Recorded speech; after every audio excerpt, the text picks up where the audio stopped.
I don't know. Yo, Saw Pitbull Cruz. what's going on, man? We saw him on the Riyadh season card. Ain't nobody in here. We got one person in the building. What's going on? This Mazuma TV. Marcus Rosa. With this big head nigga right here. You know what I'm saying? Back at y'all with some more boxing talk. You feel what I'm saying? I hope everybody's having a blessed. Damn, I forgot my damn quote. Blessed, beautiful, positive, productive day. You feel what I'm saying? Shout out to everybody that's in the building so far. If y'all can hit the like button as soon as y'all come in, that'll be very much appreciated. She being shy, so she gonna run away. All that good shit. It was good while it lasted. Shout out to everybody that's in the building thus far. You feel what I'm saying? We got some things that we currently need to discuss going on in the boxing world. You feel what I mean? We're going to talk about Devin Haney planning to make his return to boxing sometime soon. We're going to talk about the interview with Bill Haney and all that good shit that he did with Marcos Villegas over on Fight Hub TV. If y'all did not see it, please go check it out. Seems like Bill Haney is talking more because it seems like they cooking up something and they plan to be making their return in the first quarter of 2025. Shout out to everybody that's in the building so far. You feel what I'm saying? We're going to talk about who the fighters of the year are in terms of, you know, upset of the year, performance of the year,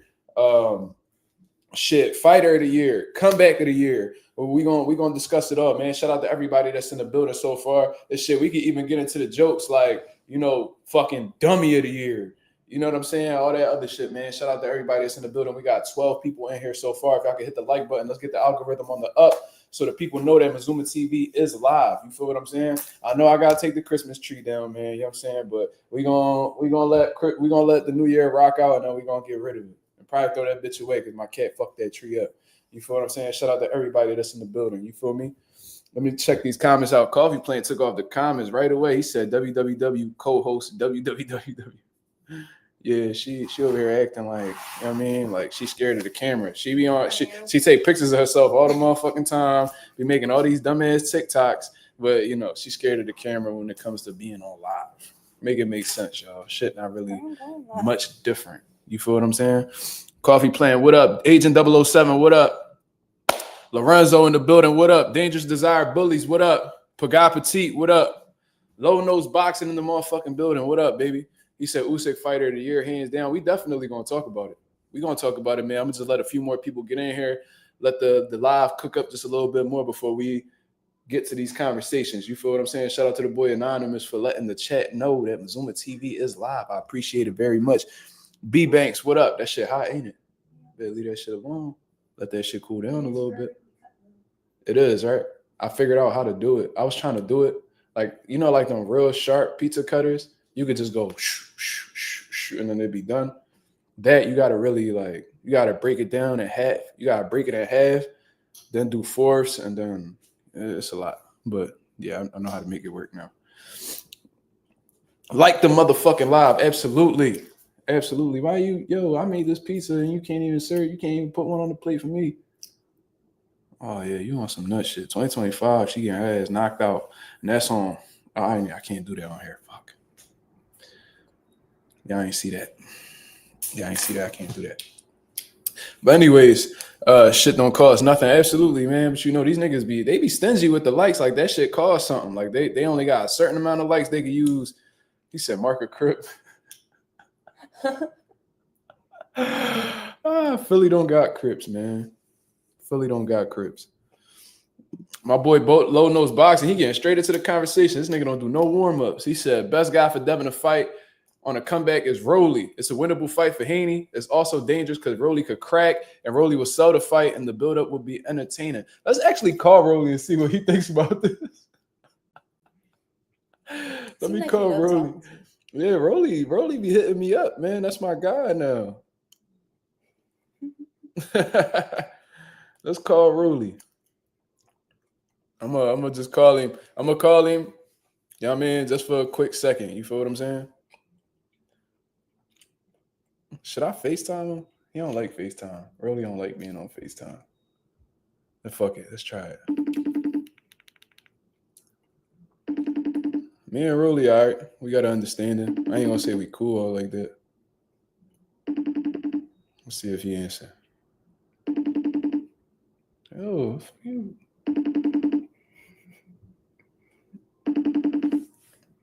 He not gonna answer. Rolly, yeah, he was telling me how he was sick, so he probably not even gonna answer for real. Probably sleep.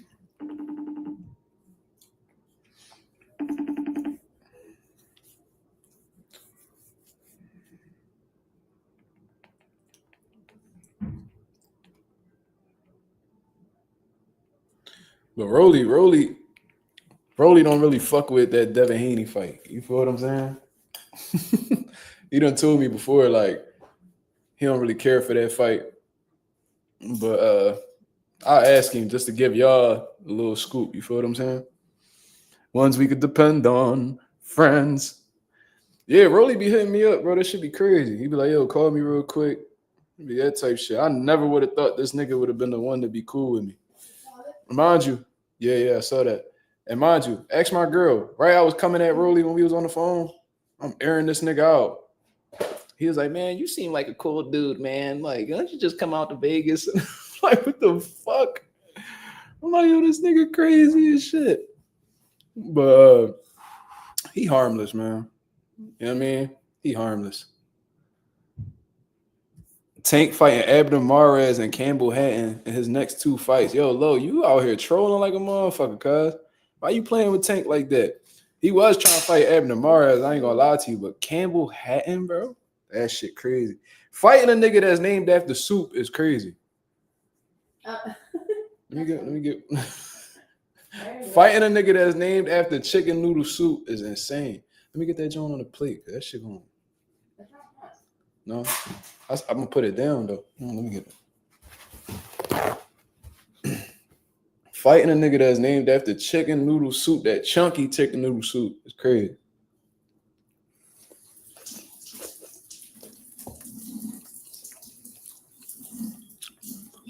Campbell's the son of a legend.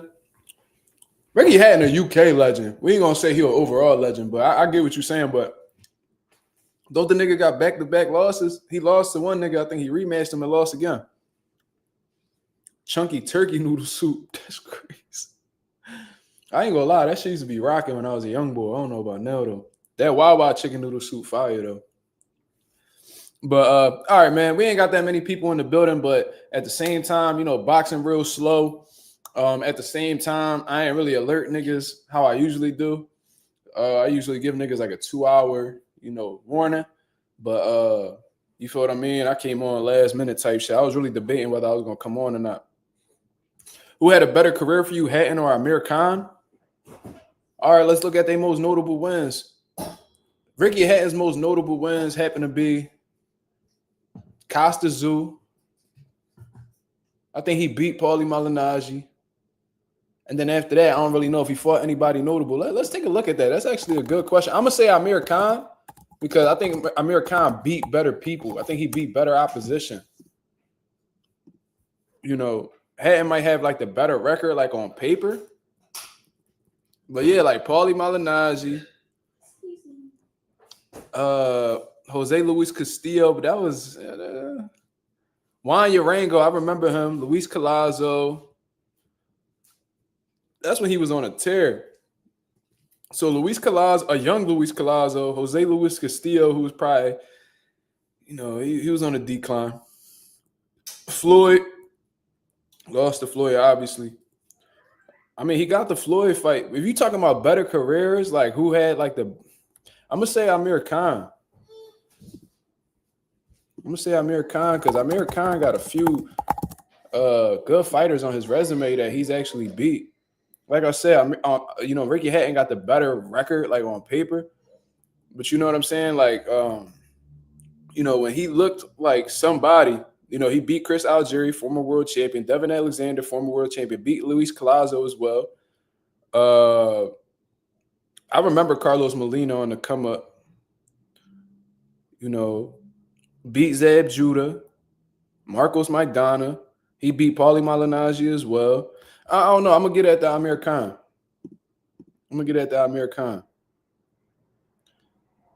Yeah, I'm gonna get at the better career to Amir Khan, but Khan ain't got the the most squeaky clean career. He said send the link. I got you, Lo. I need somebody to talk to anyway. Not like that, but like just to build. You feel what I'm saying? Amir Khan got a good resume. Let's not fuck with, we be clowning Amir, but Amir at his peak, he was a problem. He was definitely a problem.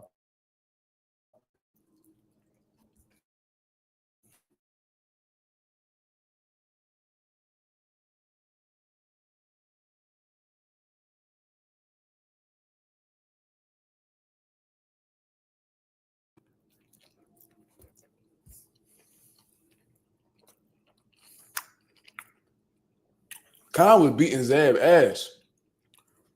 Remember that? Yo, Yo, what up, baby? chillin', man. Just waiting for my relief to get here so I can get out of work. Oh, all right. How you feeling? I'm good, man. How you feeling? I'm maintaining, brother. You already know how that shit go. You know what I mean? Yo, I brought up that because I had a discussion with somebody else about that, Amir Khan and Ricky Hatton, because somebody was like, "Yo, Khan is not a Hall of Famer," and I'm like, if Ricky Hatton made it into the Hall of Fame, Khan will too. It's just that Khan stood around longer, fought more people, and got a chance to get beaten more times. But Khan, for me, had more wins. He had a deeper resume than Ricky Hatton. And Khan beat Zab Judah actually more one-sided than anybody else ever did. Because everybody that fought Zab was giving him a good fight, even if it was just for the first 3 or 4 rounds. When Khan fought Zab, he jumped on him immediately, started punching on him with speed. He outspeeded Zab because Zab used to be a fast starter. When he fought with Khan, he couldn't get nothing off. He didn't allow Zab to establish himself. Nah, I was disappointed because I was really rooting for Zab crazy for that fight because I was never a Khan fan. I grew to respect him, but I've been waiting for somebody to knock his head off, and that's what put my attention on Danny Garcia the first time because I didn't know too much about Danny at the time because even though he was undefeated, they wasn't building Danny up like the way they were building Cotto. They wasn't promoting Danny as the next Puerto Rican. But I was rooting for him because he's from Puerto Rico. I mean, he's Puerto Rican, he's from Philly. Hey, And his love. dad was talking crazy. That's the first time I seen Angel talking. So I'm like, yeah, I got to root for him. And Khan was piecing him up for the first 2 rounds, until Danny hit him with that no look hook. It was lights out after that. If you watch that fight though, he landed that hook a couple times. He was Like, timing Khan. He was yeah, punching with him, bro. Danny used to punch with you, and Danny had confidence in his chin. So Khan was piecing him up, but Danny was also punching with him. He was hitting him with good overhand rights, but Khan threw the right hand, and Danny put his head down, threw that left hook, which caught him like right between the chin and the neck. That was the end of Khan right there. Lorenzo said, nah, Joshua Clottey beat the dog shit out of Zab. Bad. Now he ain't stopped him though. Mm. Khan stopped him. He borderline looked like he quit, but it looked like a low blow. Also, I don't know, but yeah, Yeah, he beat him up bad. Zab was claiming. Hmm? Clottey was a problem. I remember that motherfucker. That motherfucker from Ghana. You know, Clottey for me was like a poor man's version of Ike Corte. I know that nigga was giving Cotto work. I remember that. I Yeah, remember watching that fight having hella anxiety. Like, what the fuck? me too. I got locked up that weekend too. That was the Puerto Rican Day weekend in New York. I remember that stupid shit, bro. And I remember the CO was the CO gave the whole fight away. He was like, "Yo, that was a hell of a fight. Cotto pulled it off, but it was a robbery." I was like, "Man, why you got to blow it up for, man? I'm about to get out of here this weekend." So I got locked up for that weekend. He ruined. Stupid shit. Yeah, he Yeah, I was spoiled. so pissed off, man. That's funny. Yeah, man, but that fight was close. That's why I say to this day, Ike Corte would have stopped Miguel Cotto, in my opinion. Because Clottey was like Corte, but Corte was more stronger than Clottey, and he let his hands go more. He had a better punch and a better jab. Ike gave De La Hoya work too. Ike was a problem, bro. If Ike Corte was fighting today, he'll beat every welterweight right now. The only one that I'll say will probably give him a good fight, Boots. I got to see more Boots with elite guys to make that judgment. But as of right now, Ike Corte, that era period, bro, that was like one of the best eras at 147. You had dudes in that time.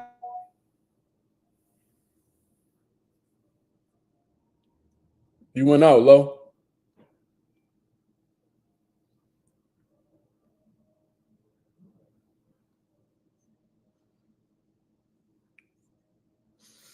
I think Low went out, y'all. I can't hear him. Not Yeah. you hear me Go ahead. now? Yeah, I hear you. Yeah.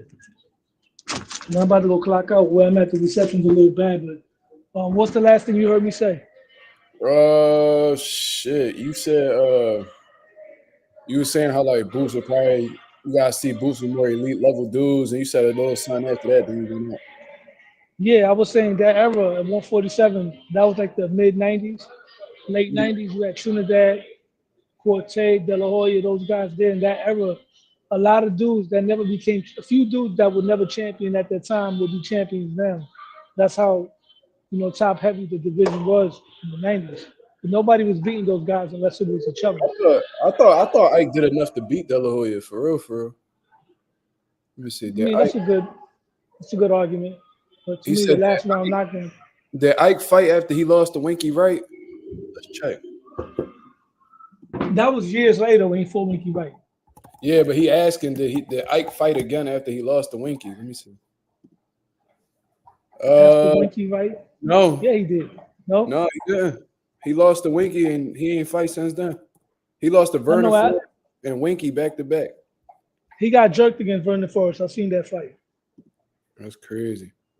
Yeah, I would say after looking at the scorecards, them Jones is hella close, 94-95 with 2 judges, and the other dude had a 96-93. Damn. But he got, according to the scorecards, he got smoked by Winky. So I fucking hate Winky, bro. I hated him. I fucking hated him, bro. Jesus Christ. Like he was a fucking problem. And I hated him. Motherfucker, the way he beat Tito, bro, I couldn't believe that shit. Beat my boy with a fucking jab. But I think Low went out again. So I'm gonna remove him. You know what I mean? When he get back in a good space, he could come back on. You feel what I'm saying? Shout out to my boy Low Nose Boxing. Danny was waiting to counter Khan, but if you watch the fight, he had landed that hook a few times before he hit the fucking button, bro. How does Winky do today at 154? I think he does well. Stop motion. I think he does well, bro. Like as much as I hate to admit it, bro, I think his jab will give a lot of them elite level dudes problems, man. Him versus Crawford would be a hell of a fight. Crawford might get off. I think Crawford a little bit too tricky. He probably got too much in the toolbox for him, but that's a good one.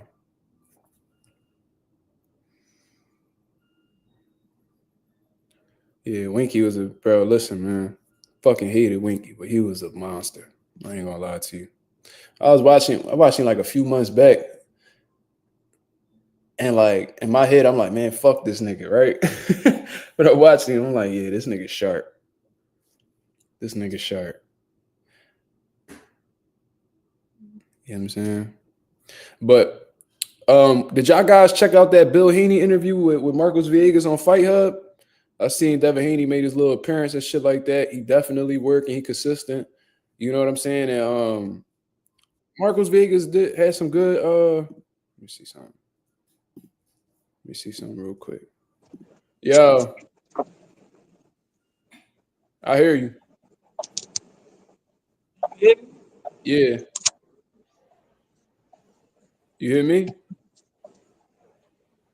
I don't think you hear me.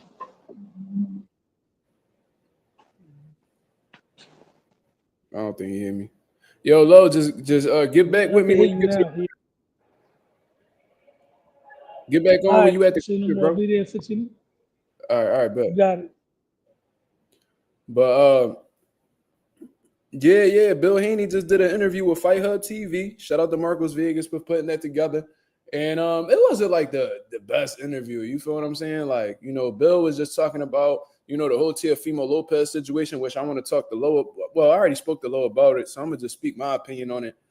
He was pretty much saying what the fuck I was saying. And look, I'm not running the, Bill Haney's defense. I'm not running the Devin Haney's defense, despite, what, a lot of people may believe. A lot of people think that this is a pro Devin Haney channel.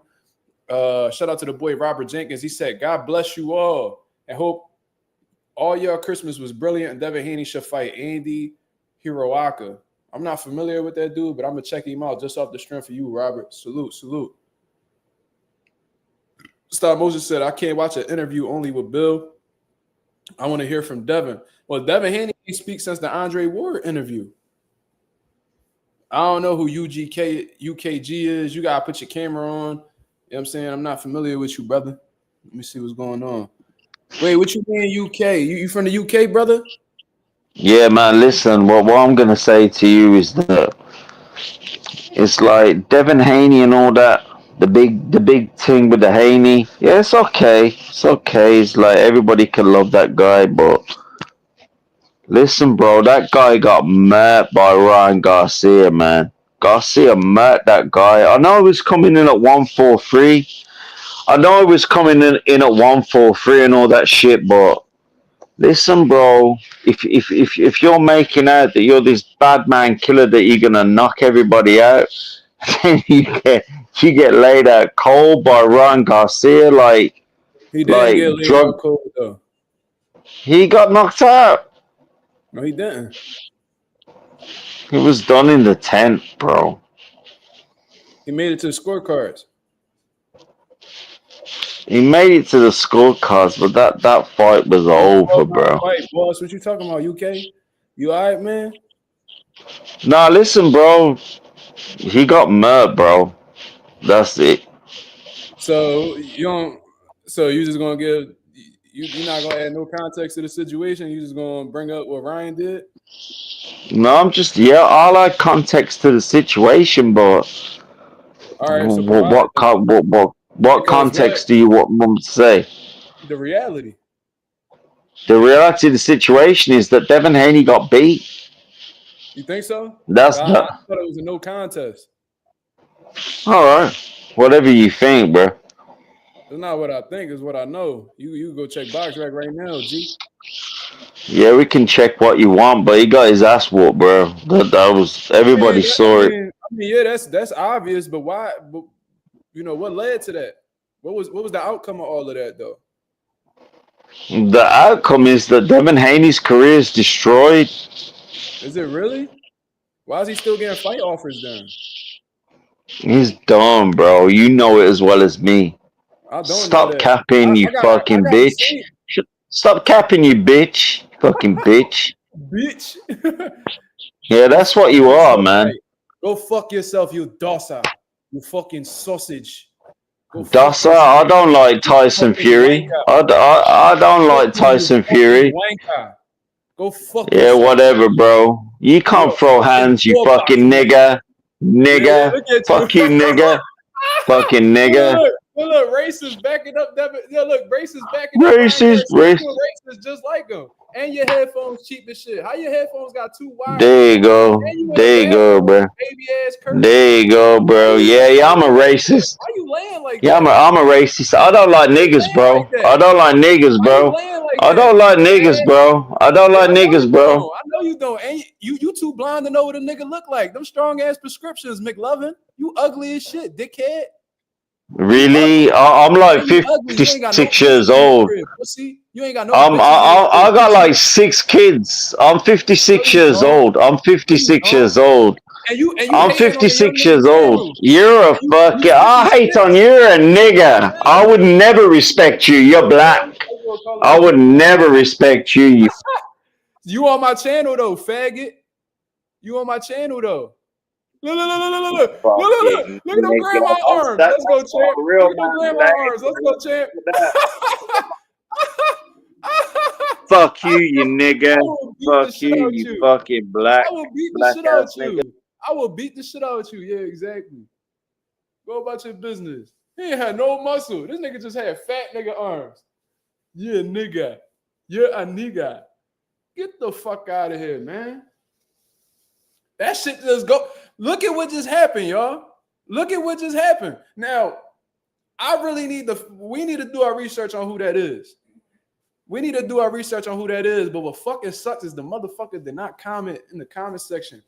Oh, UKG. That was his name. Now, this is why I'm so headstrong on defending the black fighter. This is why I'm so headstrong on defending the black athlete. You feel what I'm saying? Because this is the type of treatment that they receive. This man came on here and was pleading his case for Ryan Garcia immediately. We brought facts to the table. He got emotional and let off a racist rant. You feel what I'm saying? This is why I push heavy for black fighters, bro, because we got to go through shit like that. Now, mind you, this man said he was 56 years old with them strong-ass prescription glasses. Strong-ass prescription glasses. His eyes was big as shit in them fucking glasses, yo. 56 years old, calling me all types of N-words. Calling me all types of niggas. You feel what I'm saying? And then I go through shit like this, just like y'all do. I go through shit like this, just like y'all do. Get called all time. I quit my first job because I was called the N-word. That's a fact. Anybody could go look that up. By an old white man. I go through the same type racism y'all go through, but then y'all go out of y'all way to tell me, oh, you ain't black. You ain't black. Shit crazy, bro. Shit like that get me hot. Old head went in that. They talk from the comfort of their homes, bro. They talk from the comfort of their homes. You feel what I'm saying? 56-year-old man laying on his side, looking like posing like one of them Michael Jackson covers, laying on his side with his head like this, talking about how Devin Haney got murdered. Devin Haney got knocked out. Devin Haney didn't get knocked out, you fucking idiot. He was out cold. How? If you out cold, you don't beat the 10 count. So what the fuck is we even talking about? Now, if you feel like he got his ass whooped, yeah, Devin Haney he got punched on. He got punched on. Yeah, that happened. That's a reality. But what was the end all be all of that? Once you start bringing up the facts and what actually went down in the fight with motherfuckers using performance enhancement drugs and you know what I'm saying? All these different, things that's coming out. They don't want to discuss that. They just want to believe that Ryan Garcia won. That's it. That's all. And when I said that he didn't win and said that it was actually a no contest, he said, oh, you could think that if you want. That's not what I think. That's what I know. Well, this is what happens when you bring facts to the table. 56-year-old man can't deal with the truth and reality and goes on to have a racist outburst as a result. Crazy. You can't make this shit up. Shout out to my boy Lorenzo in the Cash App. He said, let's go, champ. Absolutely. This nigga ain't shaking nothing, bro. I done been through this before, bro. You see what I'm saying? Like, I came up in the Xbox 360 era with the live party chats. Playing Call of Duty with them little racist white young bulls. See what I'm saying? You gotta do more than that. And most likely, you're not gonna beat me in a shit talking contest anyway. So I don't even.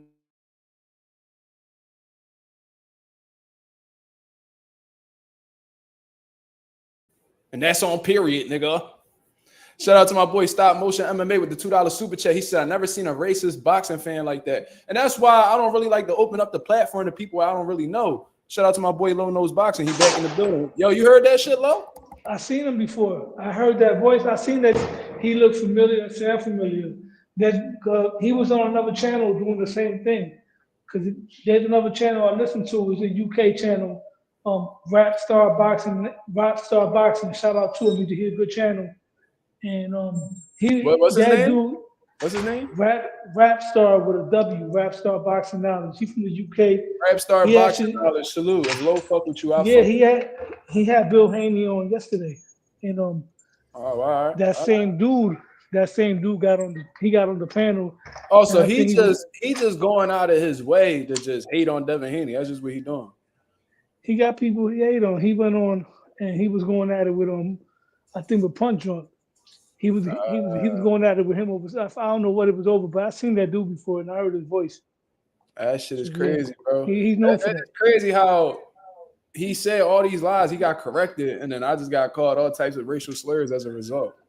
Yeah, people that shit don't make any sense at all. Shout out to the boy Blunt Sports. What's going on, brother? What's going on? The internet opens up the doors for weird people that will never say things. Talk from the comfort of his home, and his crib look dirty. Like you talking shit from a dirty crib, nigga. Yo, babe, tell these motherfuckers, man, you can eat off this floor, man. You can eat off this motherfucking floor. This house ain't never dirty. This nigga was in his dirty ass crib, laying on his motherfucking side like a Michael Jackson motherfucking album cover, saying racist shit. Scratching his nuts and shit. Corny, You know bro. what I mean? Niggas is hella corny. That's- I can't Yeah, wait people to do play that. this shit back. I'm gonna expose that motherfucker too. I done seen I've seen so much craziness on this internet. I'm gonna have y'all, the nation. I want y'all to do a little bit of homework if y'all can, bro. We gotta find out who this dude is, bro. We got. We can't let him get off like that, bro. I want to affect his livelihood for that type of shit. The screen name did come up though, right? Huh? No, that's my boy Low. That was the nigga that came. His screen name came up though, right? His name was like UKG or some shit like that. But he had a different name. His name was like King something. But I'm not familiar with the name, but like I said, he looked familiar, and I heard that voice, and he went on a all similar right, look, you figure situation with somebody else. LTT, look, faggot ass nigga. Look at him.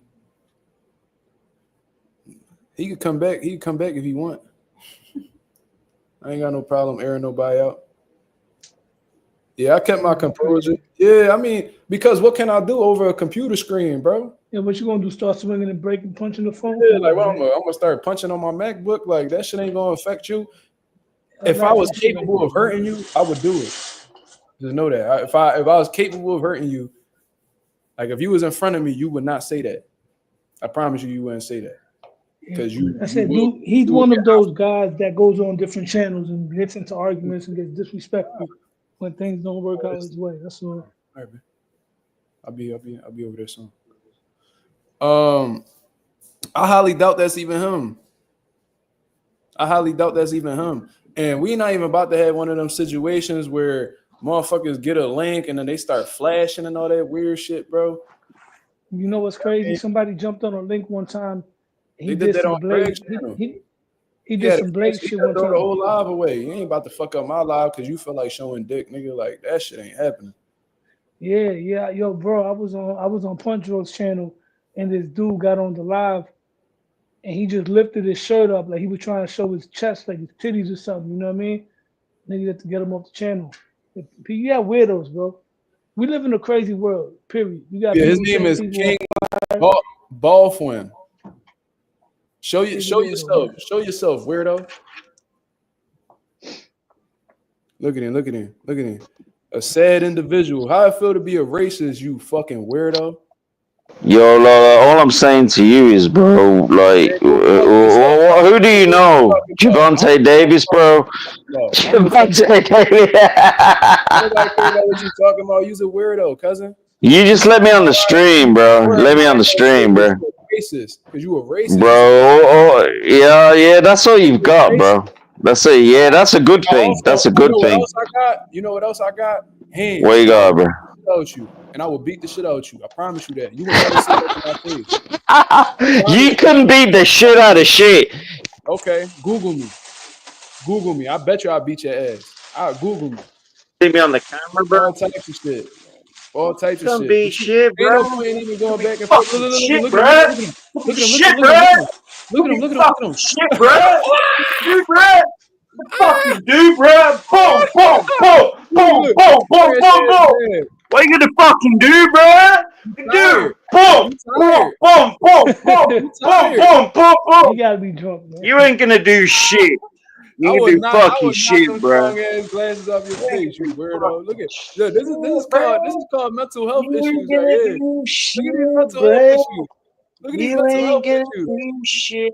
Get the fuck out of here, you fucking bitch ass nigga. Shut the fuck up, you bitch ass nigga. I will slam you in the fucking ground, bro. You from the UK? Like you fucking weirdo. You from the UK? You black weirdo. You're a black weirdo, bro. You're a black weirdo. Your daughter will eat my dick though. Fuck you. Your daughter will eat my dick though. Yo. Yeah. I got one thing to say to you. Shut the fuck up. What you talking about? Put your dumb ass down. That's one thing I gotta say to you, bitch ass nigga. You're ignorant. You eat my dick. If she look anything like you, I know she ain't getting no dick. Well, let me ask you something. You hear me? Yeah. if that fight happens between Tio and Subriel, because I know you don't fuck with Tio like that. I love how Lowe just skipped past all that shit. He was like, man, let me ask you something. Yo, and yeah, I don't entertain that. Lowe I don't don't give entertain a the fuck. circus. And let's Lowe say knows Tio. boxing. Fuck you Let's talking say, about. yo, bro, I'm not into bochincha. If you see my channel, I didn't make that Yo, one video. yo no quiero hacer eso. Dale. No, like, mira, yo no asiste en un video about the Devin scandal with that chick. I don't care about stuff like that. If I don't find something entertaining to talk about, I'm not going to sit here and make a video talk about just anything. I don't care about that shit. Fair. And as far as what I was going to say was if Tio wipes the floor with Subriel, because I think he's going to crush him, are you going to be a fan of him then? I'll salute him. Because I think that's a very, very. I'll tell you this fight. though. Look, and I said this: if he trained with the same trainer he had in his last fight, and if Subriel performs like he did in his last fight, he loses. Who loses? Subriel. I said that. His last fight, he won his last fight. We talking about Subriel that was with Coach Panda. He trained his ass off. He do what the fuck he need to do in camp, get in great shape, and you know, really lock in on the training camp. All right, bro, the dude that's training him right now is some fat nigga that he grew up with that never boxed a day in his life. I never trained a fighter a day in his life. He won his last fight too. Huh? He won his last fight by second round. Yeah, but who? But that was a turkey, bro. That was a turkey. That wasn't nobody that me and you know or anybody that I'm gonna be honest with you. World grew to respect or a quality opponent. This was a warm-up fight for Subriel, and Subriel looked like dog shit. I ain't gonna say I see that fight. I hope that Subriel recognizes that this is probably his last opportunity for a title shot. If he fall off the ladder with this one, this really gonna give people a reason to not fight him. You know what I'm saying? So even if he needs to put on, even if he loses, if he puts on a great effort, he'd be all right. But like I said, if he looks how he looks in his last fight and he has the same training camp he had in his previous fight, there's no way he beats Tio. I just seen Tio. This nigga weigh 151 right now. He already in shape. Training. Yeah, the thing is, here's my thing. He motivated with the Canelo. Tio is in a good space right now in comparison to Subriel. Yeah, Subriel, I said, stoppage. But that was against nobody, bro. Subriel could. Whether you like how he carries himself, how he talks outside the ring or not, you can't deny the man could fight. The only thing is he got. I never said he couldn't. I never said that Tio couldn't. If I said that, then I would be a liar. No, you never said that. What I'm saying is, never. When he fought Claggett, if he fights the way he fought Claggett, it won't turn out good because against Claggett, he spent. I agree with that too, and I mentioned that on one of my last slides. I said if he fights Claggett the same. He's still on the ropes too much. He's still on the ropes too much. He can't be on the ropes with Subriel. He can't. If he uses the jab, keeps it in the middle of the ring, uses the jab to the stomach, walks Subriel to counter punches, uses athleticism, keeps his defense sharp, and keeps it in the middle of the ring, boxing, counter punching. I see him doing Subriel very similar to what Sugar Shane did to Antonio Margarito. Even though he hasn't knocked nobody out really at 140, I'm still not buying that he don't got power. He still got power. He's not a one-punch guy like Javante. He was hurting Claggett, but it was more from like accumulation. No, but that one uppercut rocked him. Like, you're not walking through his punches regardless. You know how many punches Tio landed before that, bro? Tio was hitting this man at will. So, you know what I'm saying? Like, that shot buckled him, but that shit could have easily been because he got hit with 200 shots before that. You know what I'm saying? Like, if he would have hit him with that uppercut in the beginning of the fight, it probably wouldn't have had as much of an effect. You know, so but regardless, whether it's a one shot hurt you type joint or accumulation, power is power. Power comes in varieties. Yeah. You know what I'm saying? So remember when you on the back foot, it's not as easy to hit as hard when you're moving around on the back foot like that. You was giving away a lot of ground with Claggett against Subriel. He can't afford to do that. He did show that he got stamina, which is great because he's gonna need it. Yeah, he did. But he gotta I believe with Reynoso, if he's dialed in and focused, he could tighten up some fundamental mistakes that he makes. He could learn how to cut the ring off. He gotta learn how to use that jab more, keep it in the middle of the ring, sort of like he did when he fought Comey. If he does that, I really see him having a real. He's due right now to have a real performance because he hasn't had one since the Josh Taylor fight. He's due right now. And Subriel, somebody that will motivate him. Because if you notice the dudes that he really called to fight those are the dudes he really shows out. When they throw other dudes in there, he don't really perform like that, and that's not good neither. Because if you keep performing down to your level, you're gonna end up losing to someone that's not on your level. So that's not a That's good exactly what happened, characteristic to right? have. That's what happened, right? Yeah, but yeah, exactly. So So with look, Subriel, but this is what I am going to say though. We keep talking about what T.O. got to do in order to win. If Subriel is like how he was with like Malik Hawkins, Jukambayev, the Dadashev fight, RIP to Dadashev, but that still was a great performance from Subriel. That could give T.O. a lot of problems, bro. That could give T.O. a lot of problems because it's not just with Subriel, it's the pace, bro. And obviously Teofimo showed that, you know, he's in great shape. I think he threw over 1,000 punches against Claggett. You feel what I'm saying? So he ain't got a problem letting his hands go. The thing is, Subriel is providing a more intense pressure, and Subriel gets in this zone at times where it's like he walks to you with his hands down, and it seems like he gets stronger as the rounds go on and on and on and on. And if T.O.'s not able to plant his feet and counter like consistently throughout the fight, I can't see him going nowhere but the ropes. You feel what I'm saying? I can't see, especially at 140 pounds, where T.O. could walk Subriel down. I can't see it. So it's like he gotta have that game plan down to like the T. Because if he slip up a little bit and allow Subriel to punish him on the ropes or hit him to the body, I heard Teofimo got a little problem with body shots and shit like that. You feel what I'm saying? And that's coming from people that I know personally that sparred him. Now, does that mean it's going to translate into the real fight? You know what I mean? Sparring and fighting is two different things. But, you know, these are things that I've heard from several people that I know personally, pros from Philadelphia that had worked with T.O. talking about that he got a body shot problem. You know what I'm saying? So I think – hold on. No, that's Lorenzo.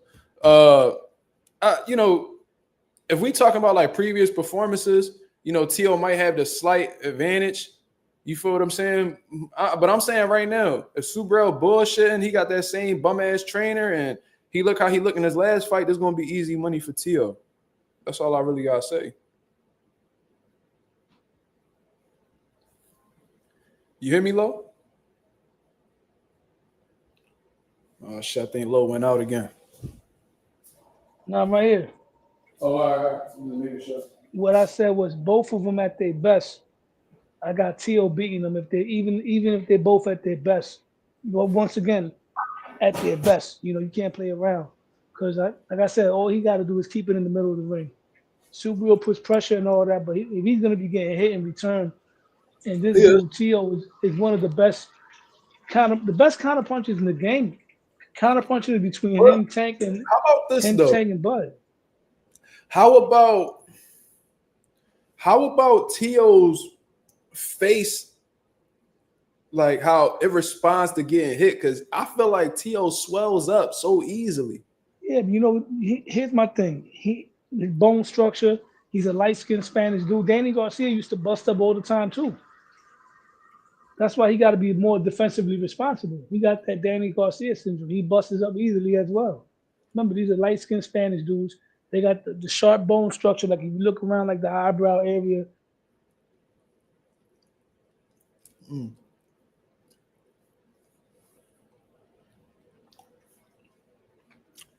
Claggett had both of underneath his eyes on dubs, bro. He get cut easy too. I don't know, man. We'll see. Hopefully that fight get put together. They still talking. I haven't heard nothing since that initial report, so we'll see. But I heard Subriel and his promoter beefing because of how the way he been moving, like in training camps and shit like that. Like Subriel don't give a fuck no more.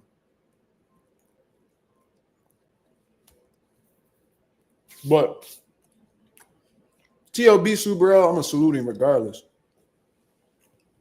Because Subriel come up short, that's on him.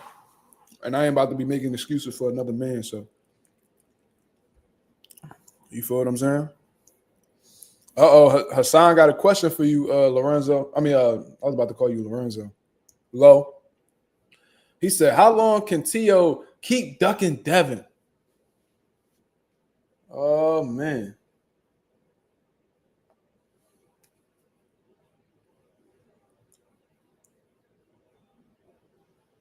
Damn, Lo, what you doing, man?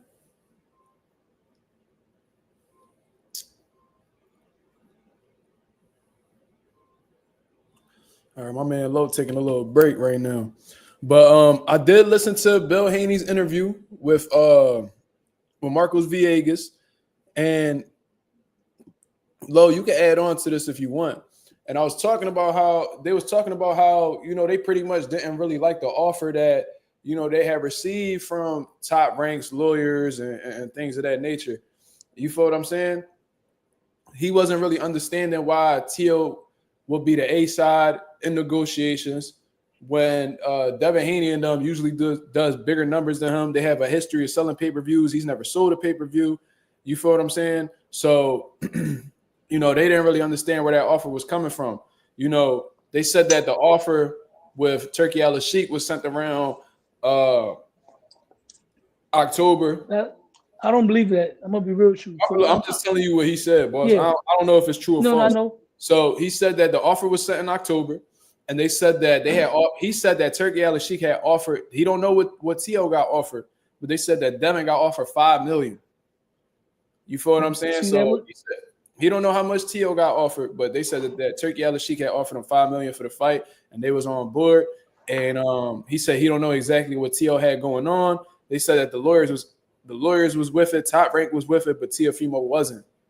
So, that fight fell apart, and that's, slowly but surely afterwards, they get an offer sent from Top Rank and them for a smaller purse with a pay-per-view percentage that swings in Teofimo's favor. And they looking at it like, yo, we got a history of selling pay-per-views. You know what I'm saying? He ain't got no history selling pay-per-views. We done bigger numbers than him. He doesn't have a history of doing bigger numbers than us. How could he be the favorite in a 55-45 split?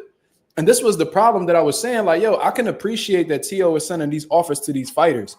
I could appreciate him sending an offer to Boots. I could appreciate him, sending an offer to Devin Haney. These are fights that are very interesting. You feel what I'm saying? However, it's the stipulations that's turning these fighters off. You feel what I'm saying? Just based off of like the business and shit like that. Because Bill Haney and them is looking at it like, yo, we will be the A side because we do better numbers and we got a history of doing pay-per-view. So if anything, you know what I'm saying? We will be the one sending you the offer. And the one time that you get an offer sent from one of the top guys in the boxing room, the Sheik, you had walked away. So how, like, I appreciate the offer, but it's what you're offering that's making fighters not optimistic about fighting you. Here's my thing. You can hear me first, or you can hear me?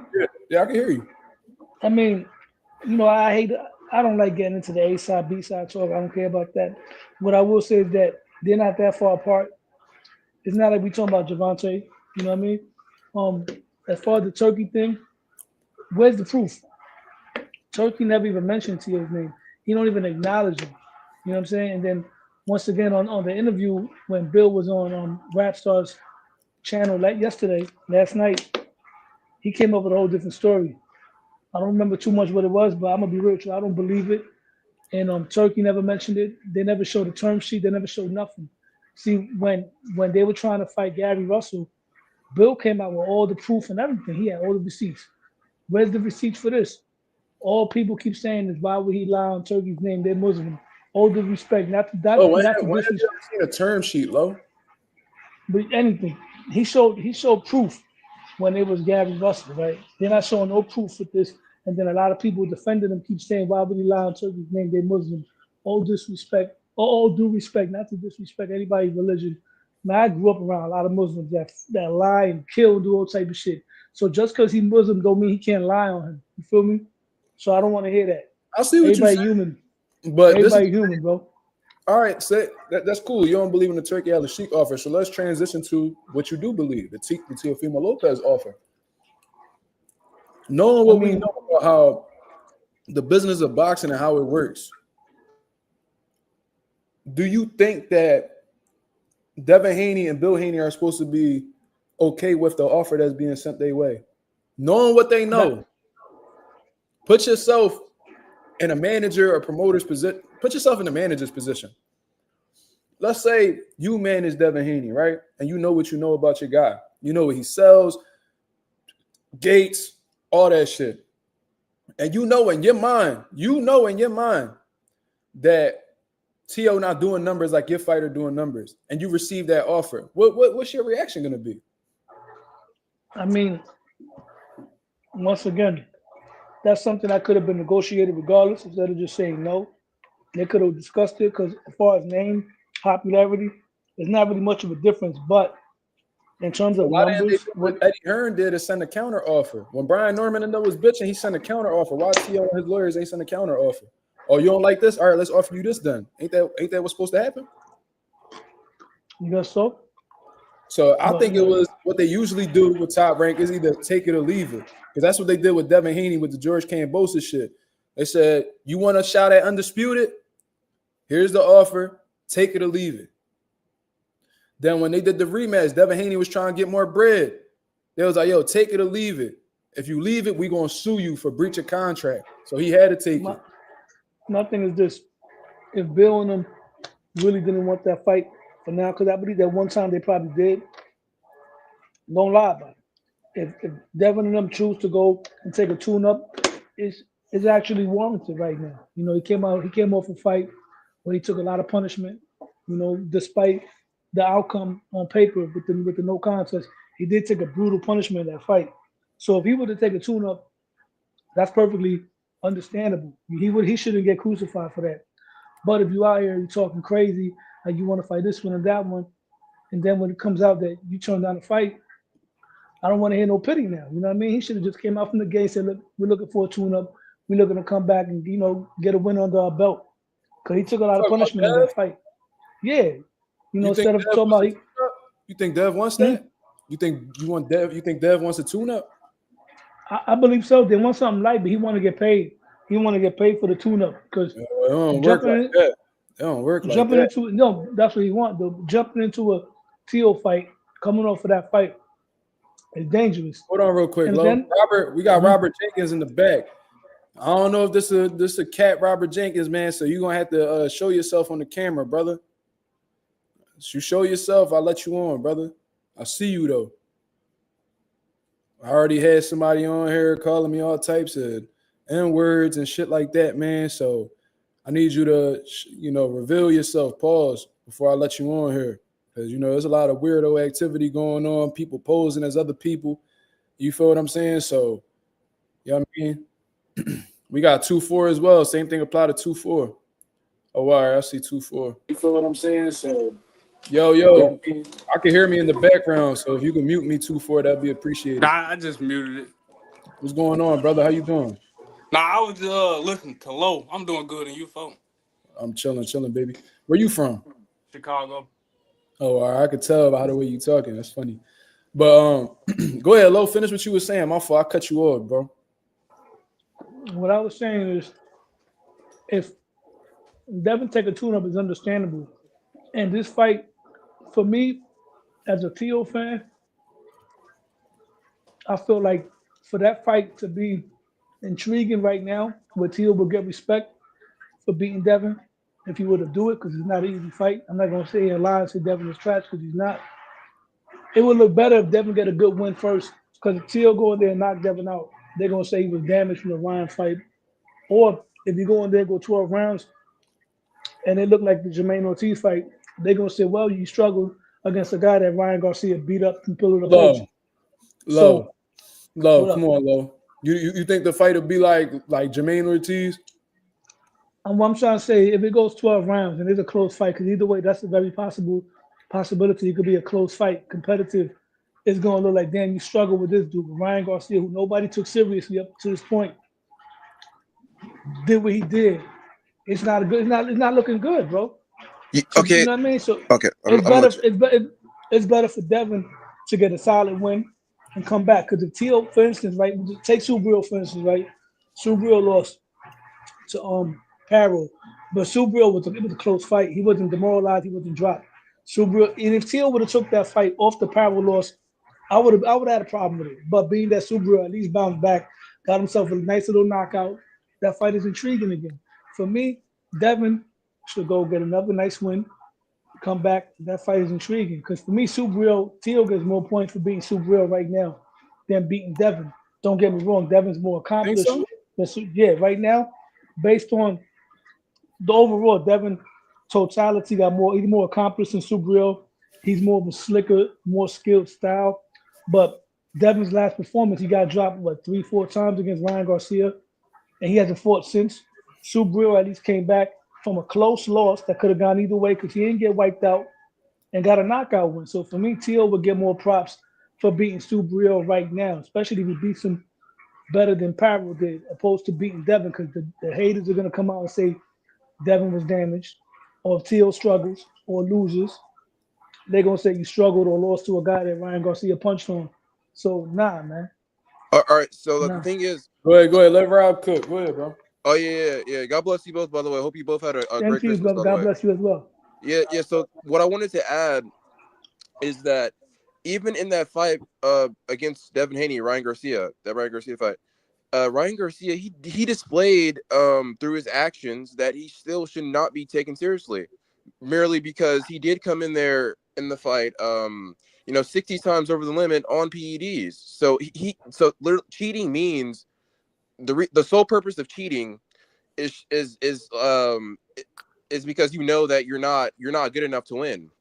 You know that you don't have the skills or the ability to beat the person. That's why you cheat. You cheat to try to get leverage. So the thing is, Ryan, he displayed through his actions that he's not able to beat Devin Haney. That's the whole purpose of cheating. You know what I mean? So I don't think that I don't think Ryan has really proved himself. I mean, that's the thing with Ryan.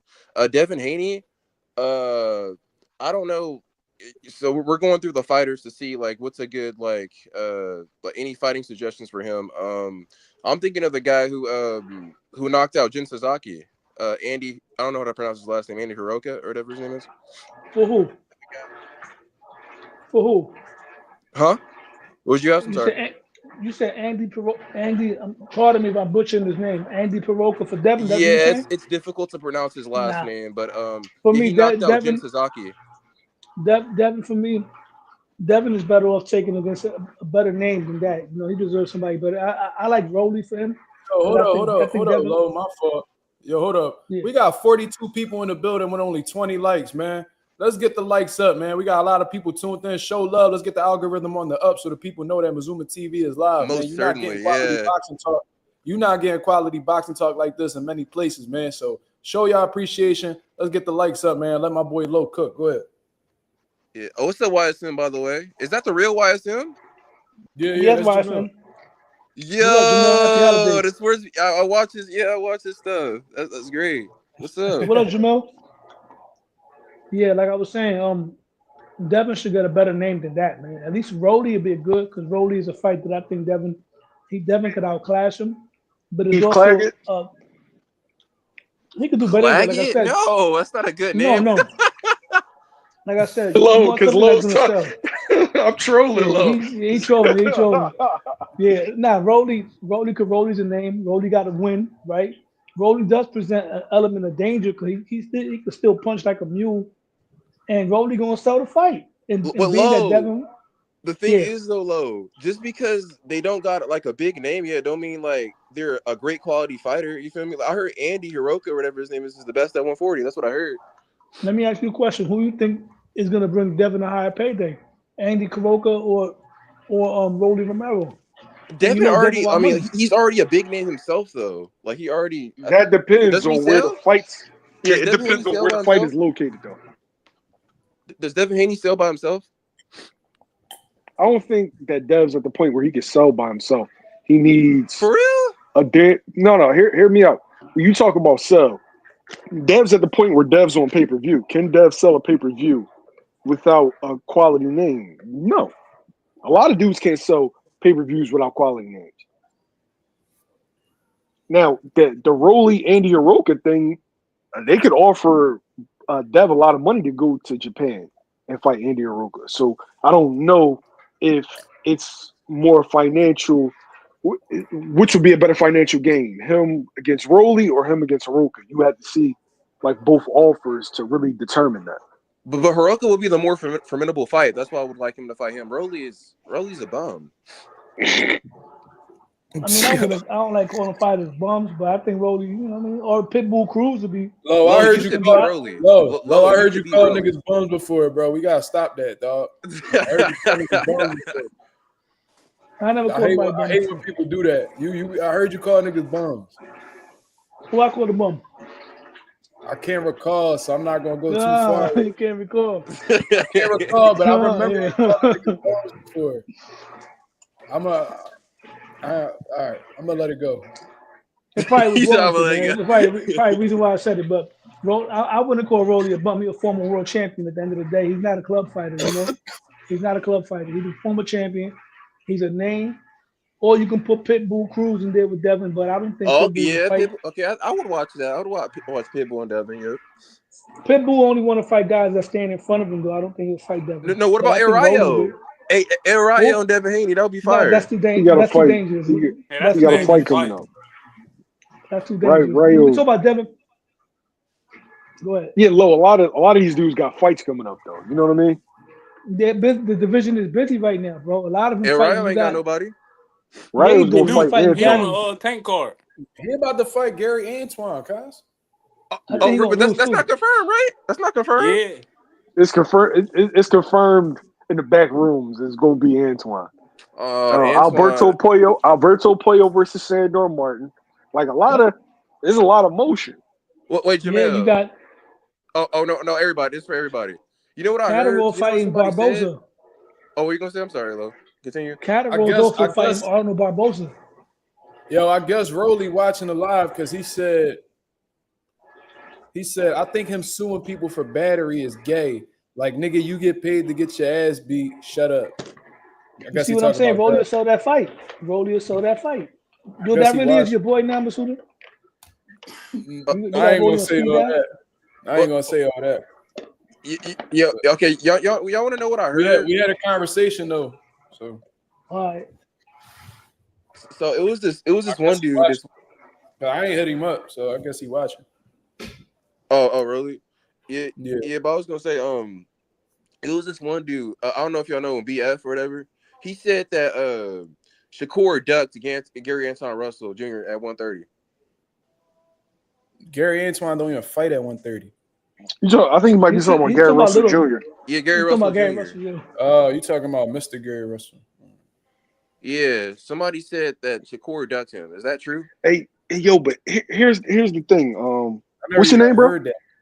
I haven't heard that before either. I thought it was his name Robert. His name Robert, Mill. Hey, Rob.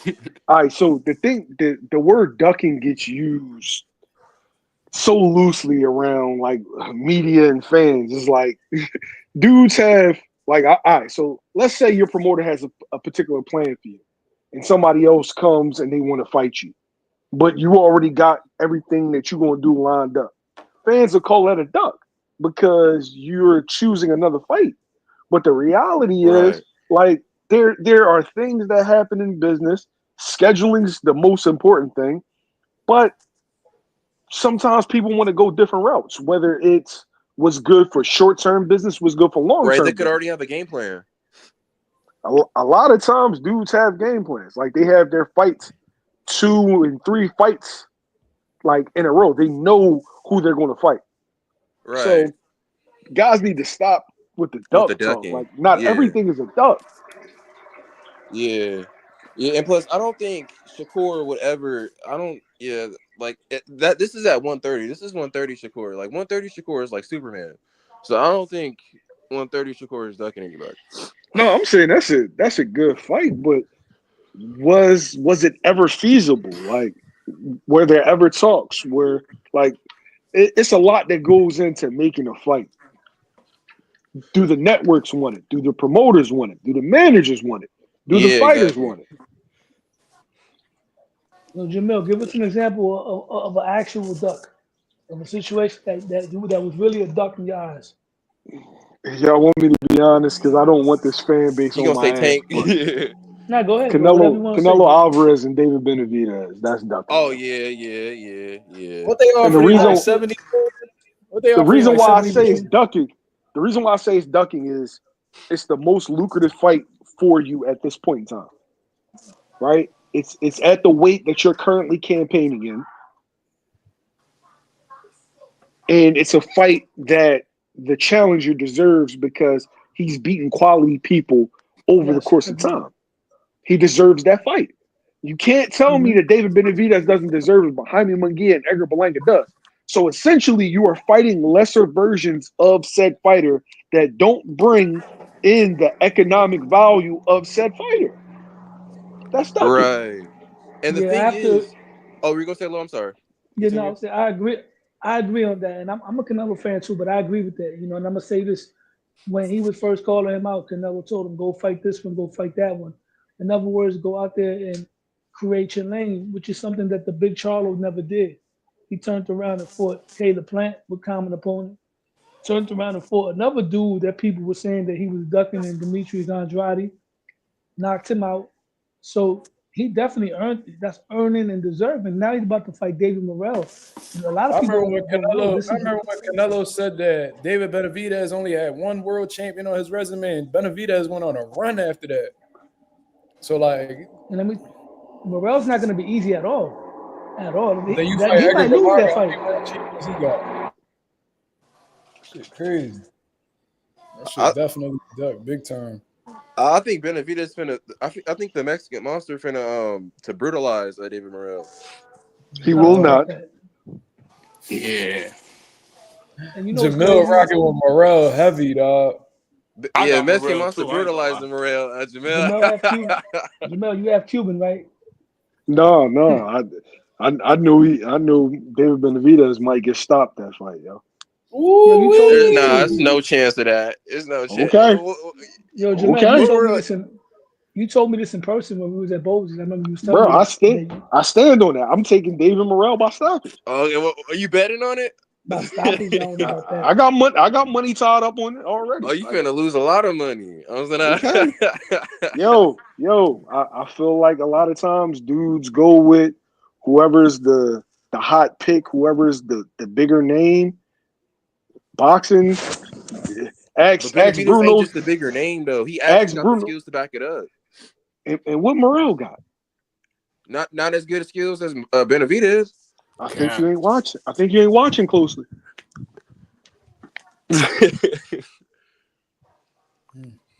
I think You said, Benavidez got more dog, but Morrell got more to his bag.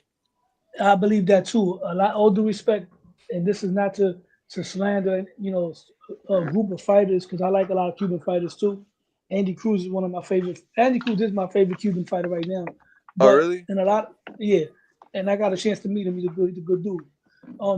But a lot of Cuban fights with the Mexicans, for some reason, the Mexicans be out dogging them. Like the Cuban style fighters usually don't show dog like that too much. A lot of them quit. Some of them did have dog. Like Ugas had dog. You got to kill that guy to stop him. But we seen guys like Rigo quit. We seen Gamboa quit. We saw the last Cuban dude that fought on ESPN quit.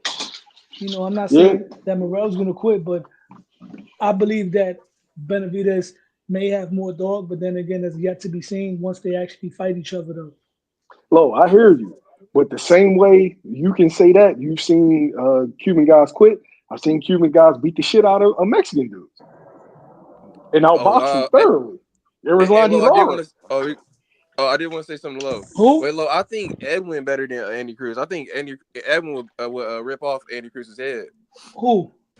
What Edwin. Edwin Edwin? De Los Santos. Yeah, I think I he would don't know. destroy Andy Cruz. That's a Um, good fight, but I think you're sleeping on Andy Cruz, bro. I know. yeah. I've seen Andy fight. I've seen Andy Bro, fight. I I think a think lot you're of people sleeping on. sleeping on Andy Cruz I think because you're that sleeping Julian on Andy Moran fight, Cruz. he got hurt. I like Yeah. Andy. Yeah, I don't think he beat no didn't he Edwin though. stop Moreno?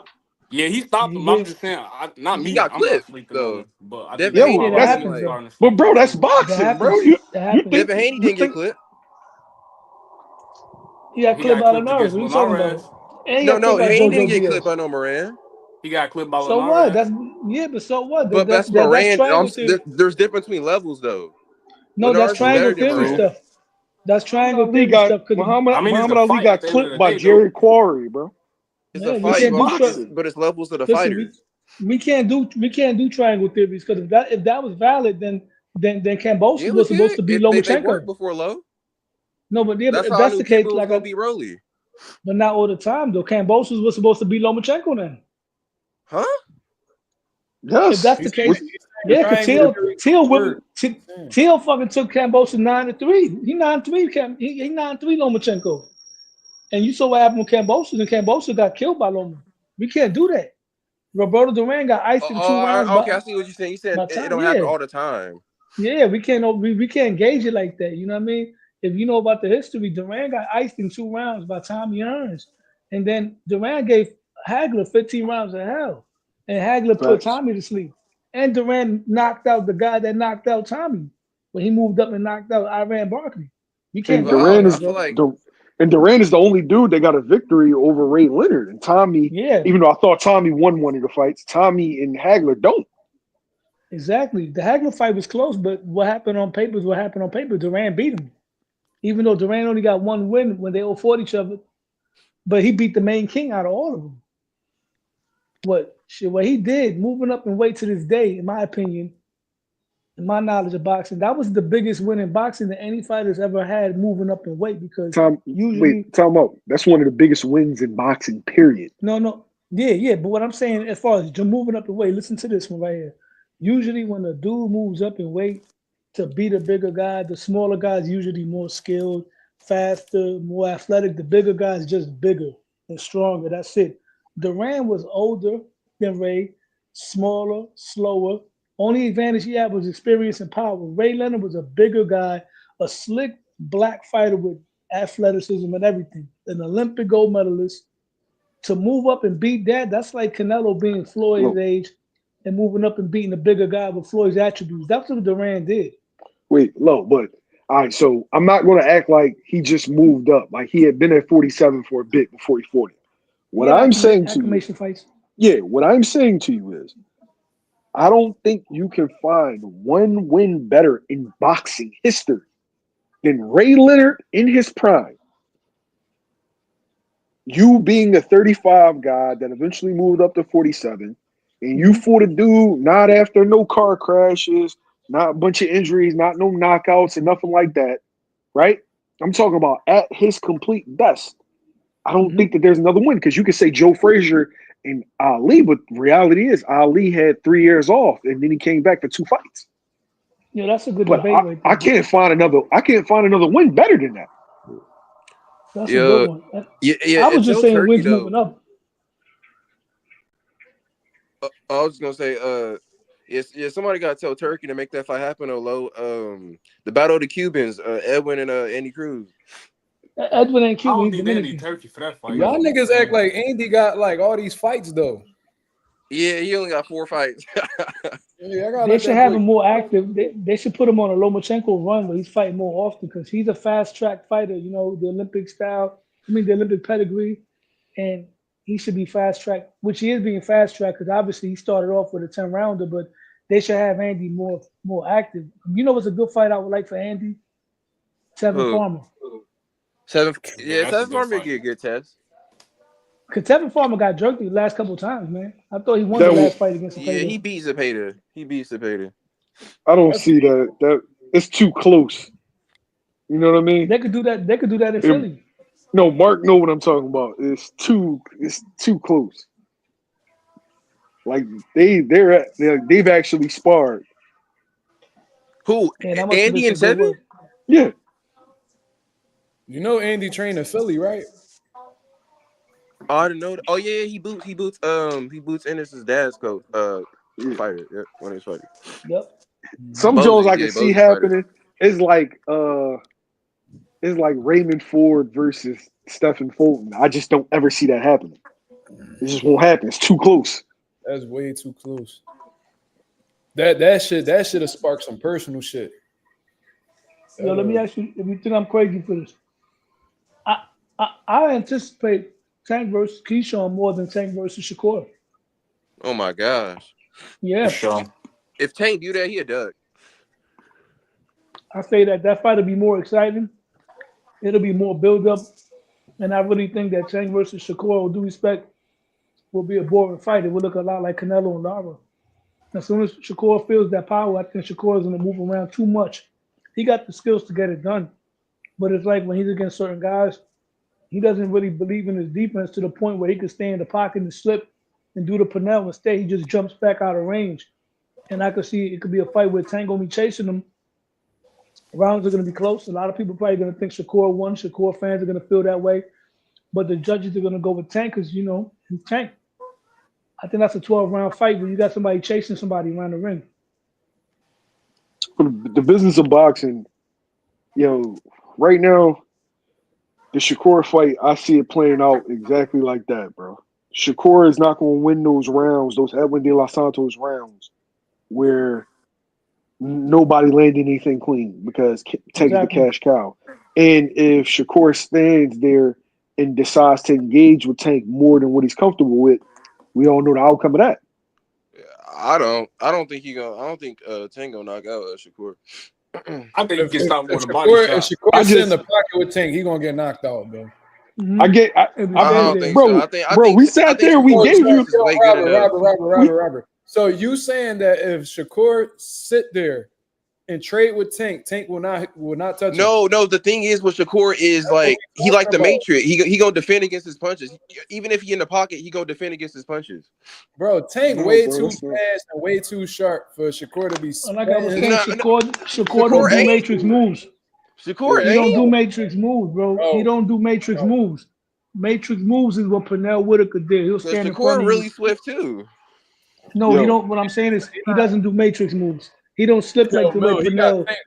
What do you mean he don't do Matrix moves? It's all kinds of clips where you can see him evading punches like the Matrix. Hey, Robert, I'm not telling you that he's not a great fighter. I'm saying right now, today, that isn't a great fight for him because he won't. If he decides to not engage and be primarily defensive like he was at Edwin De Los Santos, Jeremiah Nakathila, he won't win those rounds because Tank is the cash cow. Primarily Shakur dropped Nakathila and outboxed him. Did you watch that fight?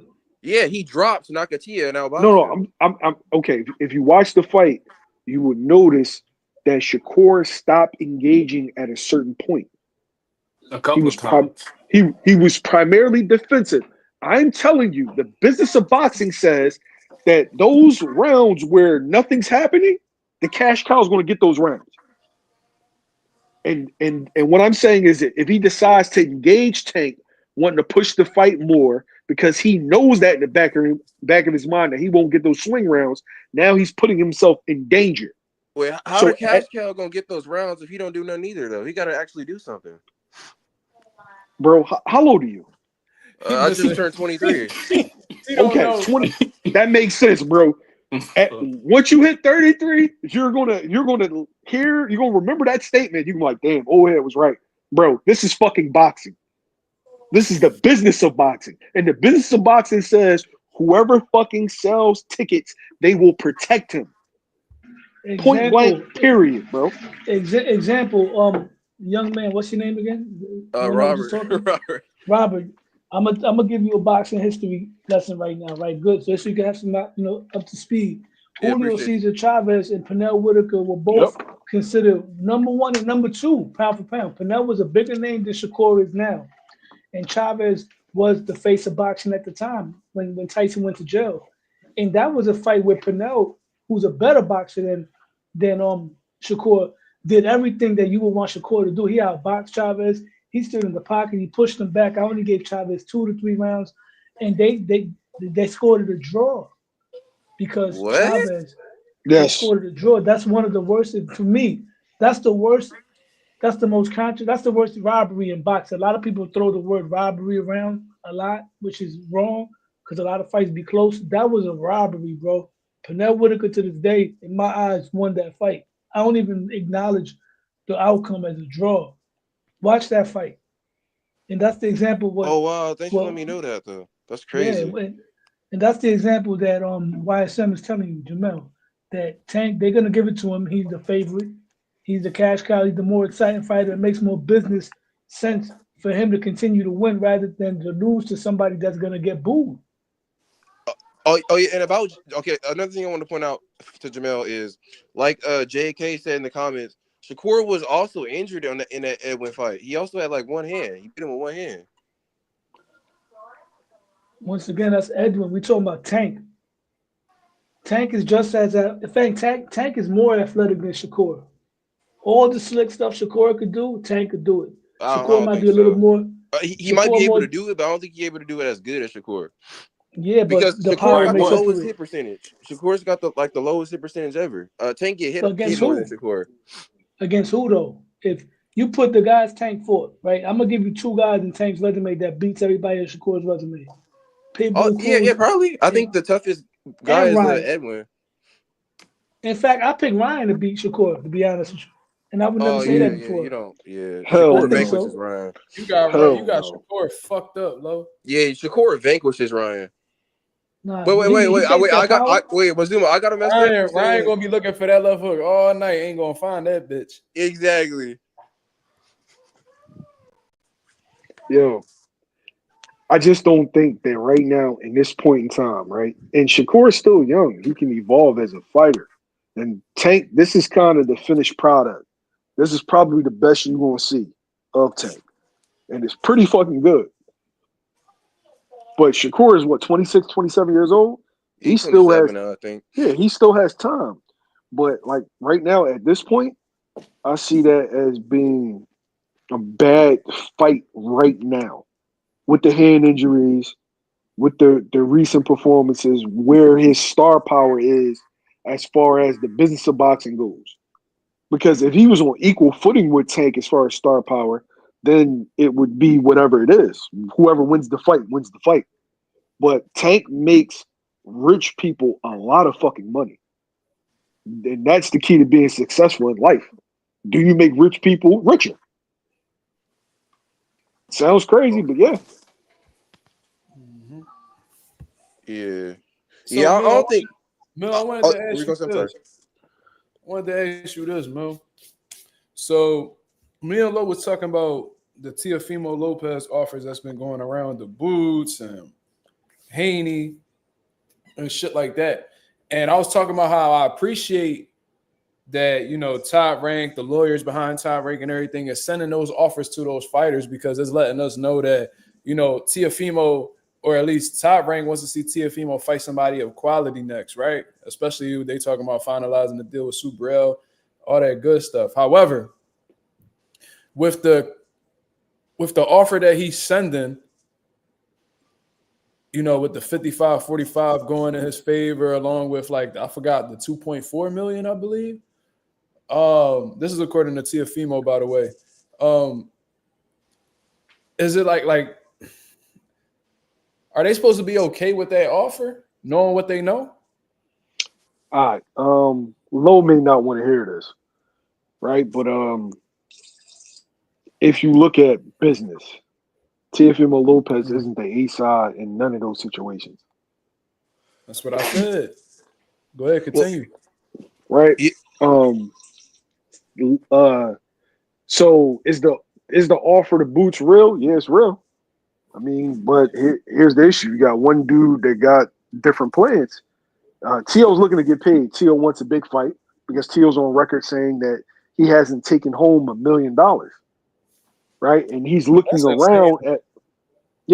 around at all his Peers. and all his peers, fellow constituents, and they're running that shit up. Like, so in his mind, like, he took the tough fights, he won the tough fights, but it still hasn't resulted in, in revenue. So he needs something big. But he's thinking about Josh Taylor. You fought Josh Taylor in the Hulu Theater. The They did a time that you dud for that fought, fight. yeah, but the time that you was in the big room with Sandor Martin, it flopped. You fought Lomachenko in the bubble. So everybody else is putting in 10, 15, 20,000, and you fighting Steve Claggett in a 5,000 seat arena. So when you That talking about 55-45, Dev's on pay-per-view. You can't come to Dev like that. If you really want that fight, you're going to have to take the short to get Devin in the ring. Bro, and then Because this is Dev's been on pay-per-view twice. right. And then it's like with you sending them type of offers, knowing what we know, it's almost like you don't want them to accept the fight.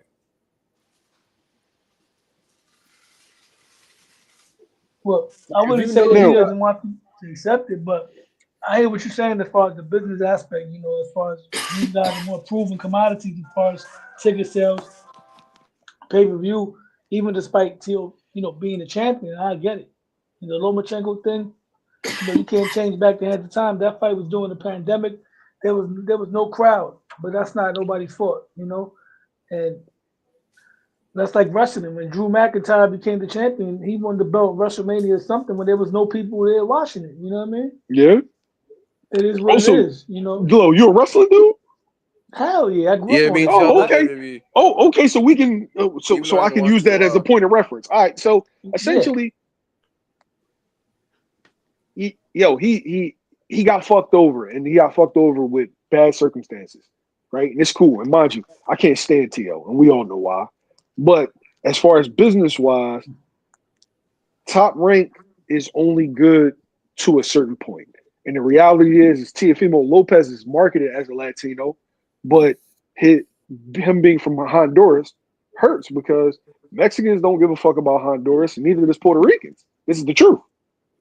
So if you do not belong to one of those fan bases, you are going to be the odd man out if you're a Latino. He messed himself up with the because up to that point when he said that comment, when he made the Puerto Rican fighters are easy? Yeah, up to that point, I can tell you that because I live in New York.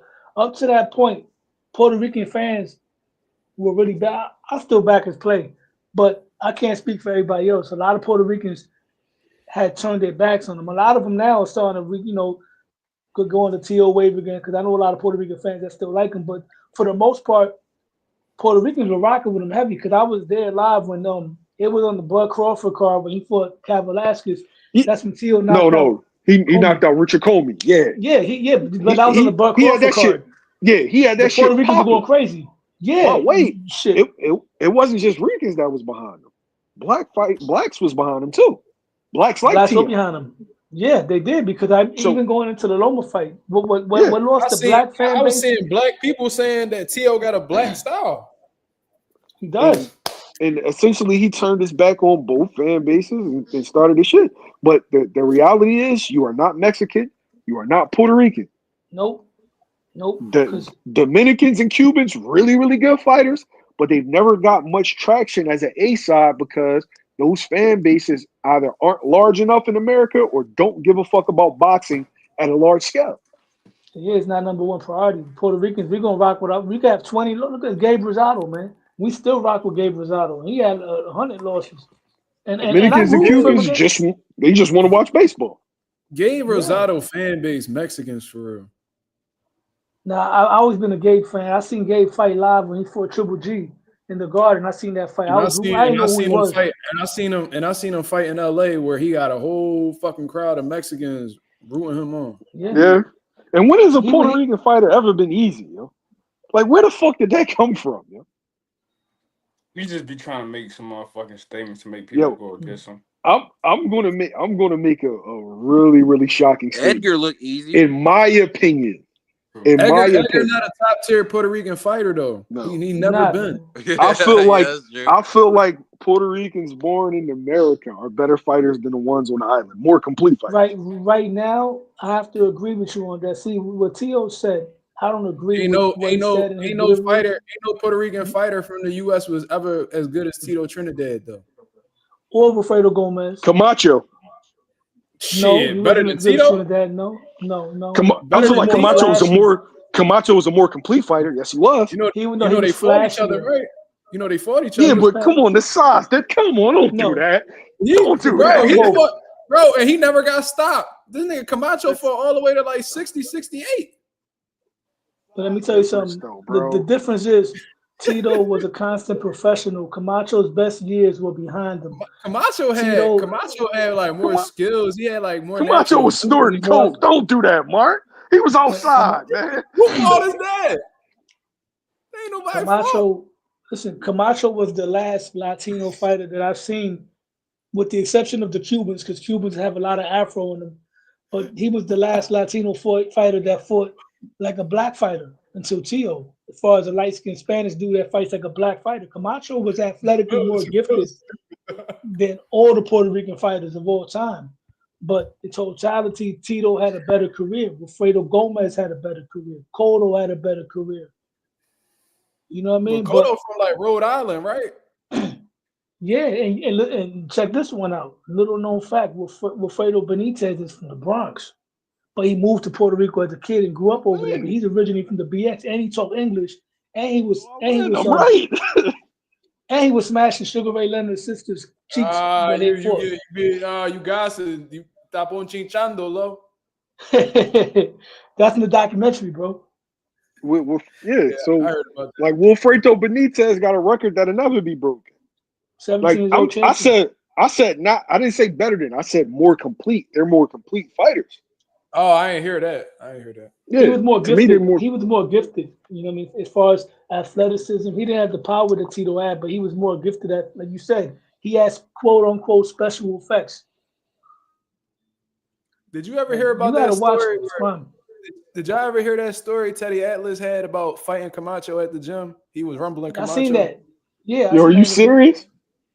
Yeah, Teddy Atlas got a story. I'm gonna tell y'all. So they said they was at a gym. Teddy said he was at the gym. He had a couple fighters, right? And they was like in the ring working. They said Camacho come up. They said Camacho used to go at that gym. You know, they was cool or whatever. And you know, Camacho before he worked out, like a lot of fighters, them niggas will lather themselves in baby oil. No diddy. You know what I'm saying? That's how they get they sweating and shit like that. Mm-hmm. So no, as a matter of fact, Camacho went in the ring and Teddy Atlas wanted his fighters to get in the ring. And Camacho pretty much said, like, I don't share the ring with nobody. Like, nah, like Camacho don't do that. Like, you know what I'm saying? So him and Teddy got to going back and forth. He said, and Teddy said that he started rumbling Camacho. He said he kept trying to grab Camacho and he kept slipping off him because of the baby oil and shit. Oh my God. So yeah, he also said Edwin Verrett broke it up. Huh? Hey, yo. He said Edwin Verrett is the one that got in there to break it up. Edwin Verrett is an old school Puerto Rican fighter. Yeah, yo, but you know I'm gonna say this though. I talked to Camacho Jr. He said a lot of that shit that Atlas was saying was cap because he was there, but it's still a funny story. Yo, but if that really happened, Camacho was in the right. You know, everybody knows how boxing works. When you the guy in the gym, when you the guy, you the guy. If you a pro, period, like pros take priority, like in Philly gyms. You know what I'm saying? So, I don't know. Everybody know who spars first. If you the guy, everybody know who get in the ring first. I wanted to ask about Boots. Is Boots fighting Stanionis 2025? If everything goes right, that's highly likely. Yeah, I love it. Yeah. I think that's the most dangerous unification fight for Boots out of all of them. Yeah, I think so too. Yeah, what, even more dangerous than Brian Norman? I think Norman is more dangerous. You think Norman more dangerous than Stanionis? I don't think so. I'm gonna be honest. I never even seen Stanionis, man. So why you say do you think Norman? Because I seen highlights of him though, and I ain't really too impressed. No, I mean Stanionis is strong, good, come forward. I think Boots beats him. I think he beat all of them, obviously, but I think out of all of them, I got him beating all of them too. Stanionis is probably a little bit more durable than Norman. I don't know. I think Barrios be the easiest one though. Yeah, bro. I don't know how he made that. I don't know how he slipped. He slipped up all crazy with Abel Ramos like that, bro. That's embarrassing. He should be embarrassed. Yeah. He probably struggled with shorter fighters because of all of that height. Yeah, but come on, man. Like, that's embarrassing. Abel Ramos, bro. Like, he been around the block, you know what I'm saying? Experience, vet, all that shit, but dog, come on, bro. Let me see what T's saying right here. He said, I want to ask YSM if he think Eddie is good for Boots. A lot of YouTube content creators I follow want Boots to get away. Who else can keep Boots active? If you heard that, Jamil. Yeah, Um, yeah. I'll I keep the think question Eddie's up. I think Eddie's done a good job so far for the hand that he was dealt. And remember, it was supposed to be Cody Crowley, not David Evanesian. It's not Eddie's fault that Cody Crowley had eye issues. It's not Eddie's fault that the IBF orders Karen Chukazan. It's not his fault, right? He sent out what I felt like was good offers to Brian Norman, good offers to Stanionis, and good offers to Barrios.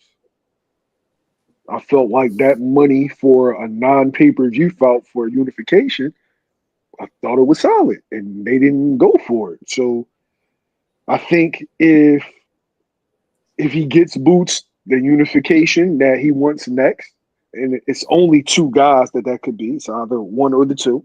If he gets one of those, then Eddie did his job. Mm-hmm. Yeah, Yeah. that's true. And what about the who else can keep Boots active? It's just those two guys, I guess, right? Or Jin He Sasaki also if he got him a gets the belt. hometown fight. He got him 2 hometown fights where he was the main event, and they did good numbers too. He sold out 14,000. That's the Wells Fargo, bro. That's not easy to book. That's not. You know what I I got mean? a question for y'all. For you, Mark and YSN, what you think about? This is something that I would like to see because I ain't like how Danny lost. I would like to see Danny come back and get a fight against Keith Thurman. I think that fight makes perfect sense for both of them. For one, Thurman is a fighter coming off an injury and a long layoff. Danny's a fighter coming off of a loss. They both fought each other. It was a close fight last time. It's a winnable fight for both of them. What you think about that? And if so, I would that like be a it. main event or that would have to be an undercard? The second part of that. First of all, I like that fight.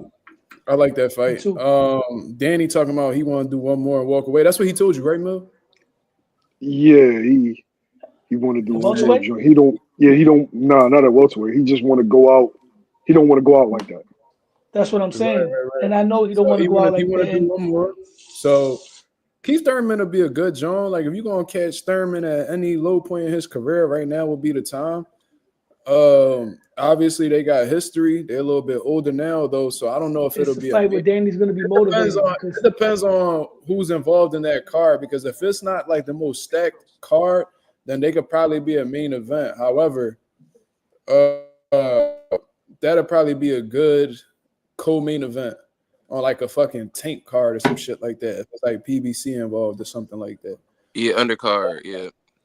if we had Like co-main Showtime, it'll be a main event on free Oh, co-main Showtime. event. Oh, Yeah, I wouldn't put it as like an opening card unless like the card is like completely fucking stacked. I wouldn't do it as an opening bout. I well, think not it'll be opening. Probably like like the fourth match, on a PBC like main card. event.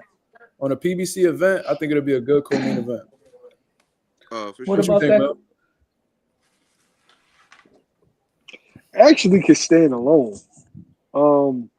I wouldn't want that for Danny next though. I want Danny to hit somebody with the no look left hook and leave his hat in the ring like the Undertaker and just Shit, he walk might out. catch You know what I Keith. mean? Yeah, but bro, at this point, yo, I just want him to get a W. I didn't like Oh, you want him to get a how. little easy John and walk away? Yeah, I didn't like how that like it just wasn't any no more. And the fight could the fight only leaves you two ways. It can get beaten out of you or it could get paid out of you. With Danny, it was paid out of him. Danny is one of those exceptions where he pimped boxing. Boxing didn't pimp him. And now he's leaving boxing well off to the point where he doesn't need to box. Like he's made the right investments that he can just chill. Mm-hmm. So I just want him to just go out in a way that, he's happy about it. I think a Thurman fight will make him motivated because not only you coming back to a fight that you could win, You're coming back to fight the dude that beat you, the first guy that beat him. And just like Danny ain't the same fighter he was, neither is Thurman. I think this is a perfect fight for both of them. I don't know, but the last time Keith he stopped. No, he didn't stop, but he decimated Mario Barrios. So like I feel like to be able to do that, it's like How long ago was that though? like a couple years ago, 3 years ago. More than something like that, but Yo, Yeah, bro, that's you and Mark is still young men, yo. You get up into the mid-30s, you start to feel this shit. Oh, Oh Lord, my tell you, god. you start to feel this shit, yo. Oh yeah, I did want to ask Mark. Wait, Mark, what's the fights you want to see in 2025? Like, Morel Benavidez, Bivol, better beef too. yeah, I want to see the winner of Morel and Benavidez fight the winner of Bivol better beef too. right. Are we talking about fights that are actually realistic or No, oh yeah, okay, yeah. How about let's make it more interesting. Yeah, make a card real quick. a card? Well, like a Yeah, one card card 2025. Yeah, right now you can have one lineup. Yeah, five five fight Turkey fights. card. Yeah, there we go. Turkey Shakur. Alashiki, Riyadh. Nah. I want to see Shakur versus Tank. Oh yeah, of course. That's yep. I want to see. Fuck, man. Damn, that's tough. Crawford Canelo. I'm gonna tap. No, I don't care for that fight. I'm Oh, one of very few people that don't care for that fight. But I want to see. I'm gonna tap into the heavyweights. Let's do. Shit. Fury and AJ. Why not? Fury and AJ is the next best fight for both of them, in my opinion. But if we talking about a Turkey Al-Sheikh card, Bagoli and Zane. Bowling and Zhang, that's a good one. I don't know. That's tough, man. I don't yeah, know. that is a tough one. That is a good. That's a good John though. Yo, that's real. That's realistic, or is this what I want? No, yeah, just a lineup. Like What you you go to want? Turkey Alashiki and say you want these 5 fights in your card, and like, what would you All say? right, main event: Terrence Crawford, Jerron Ennis. Oh my gosh, Boots ain't ready for no bud. I got a You question said for what you. he want, man. You said what he want. I know, but still, it's like, Rob. I got a question for you. Who is that? who's ready for bud Yeah, like, what do you have to do to be ready for Bud? at 154? Because was Igis Kavaliauskas ready? I don't know. Was he ready? No, I'm saying, was he ready? Was Madrimov ready? Like, what do you No, have yeah, to do to be Madrimov, ready? yeah, it looked like he did. Yeah, No, Madrimov I did said, really what good. do you? No. You're talking about how he did. I'm talking about beforehand. You said he wasn't ready. Well, what do you have to do to be ready? Go. I think I need to see Boots to beat Madrimov. I need him to beat Backroom. Who did Madrimov beat for you to let you know that he was ready for Bud? Go. Nobody. I'm saying you got to stop that though. Oh, the like Olympics. The Olympics. Yeah, he's the Olympic gold medalist. No, he's not. Madrimov is an Olympic gold medalist. I thought he wanted silver. No, he's gold. Are you 100% sure? Yes. Which Olympics was it? I don't know. So go ahead. What's the rest of your card? You said you my want card. Bud Oh, versus his card. My bad. no, YSM. Yeah, he ain't finished. Nobody finished their cards. We should all get our cards. Start with YSM, So, the 5-fight card. Terrence Crawford, Jerron Ennis, right? Okay. Of course, David Benavidez, David Morrell. Gervonta Davis versus either Devin Haney or Shakur Stevenson. No, you gotta pick one. No, you gotta pick one, bro. Damn, bro. You I just want to see all three of them fight, man. Bro, each other. All right. You can't have a burger with American cheese and cheddar cheese and mozzarella, man. You gotta pick one. Yes, I bro. can. I can stack the cheese up. Nah, we ain't doing that. Wait. What you say, Mel? Name him. I want to see Gervonta Davis, Devin Haney, Shakur Stevenson. It don't matter. It don't matter which matchup. I just want to see it. But I'm gonna go ahead and say Tank and Dev. Inoue Nakatani. Ooh. And lastly, Canelo Alvarez, David Benavidez. Okay, yeah, I like that card. I like that card. All right, I'm I gonna give you my wanted five. to say Benavidez and Canelo, but I was saying like, man, that shit not gonna happen. Yeah, I'm gonna give you my that's five. why I asked. Is it what we want or is it what's likely? That's If what you made had it the power to, difficult for me. if But you if had we the talking power to about make it fights happen, we want, like if we talking about fights we want, all right, we could do. I want to see Bacoli versus Usyk. I feel like it's a one-sided beatdown for Usyk. I mean, that's your opinion, brother. I'm talking about what I want. I know, my bad. So we talking about Don't touch that body. It's over. you gotta pick one person only one time too to make it more. Pick the person only one time. Tyson Fury versus AJ. I like it. Let's get Tank and Dev. That's 3. Shit. Canelo Benavidez. That's 4. And then to open that bitch up.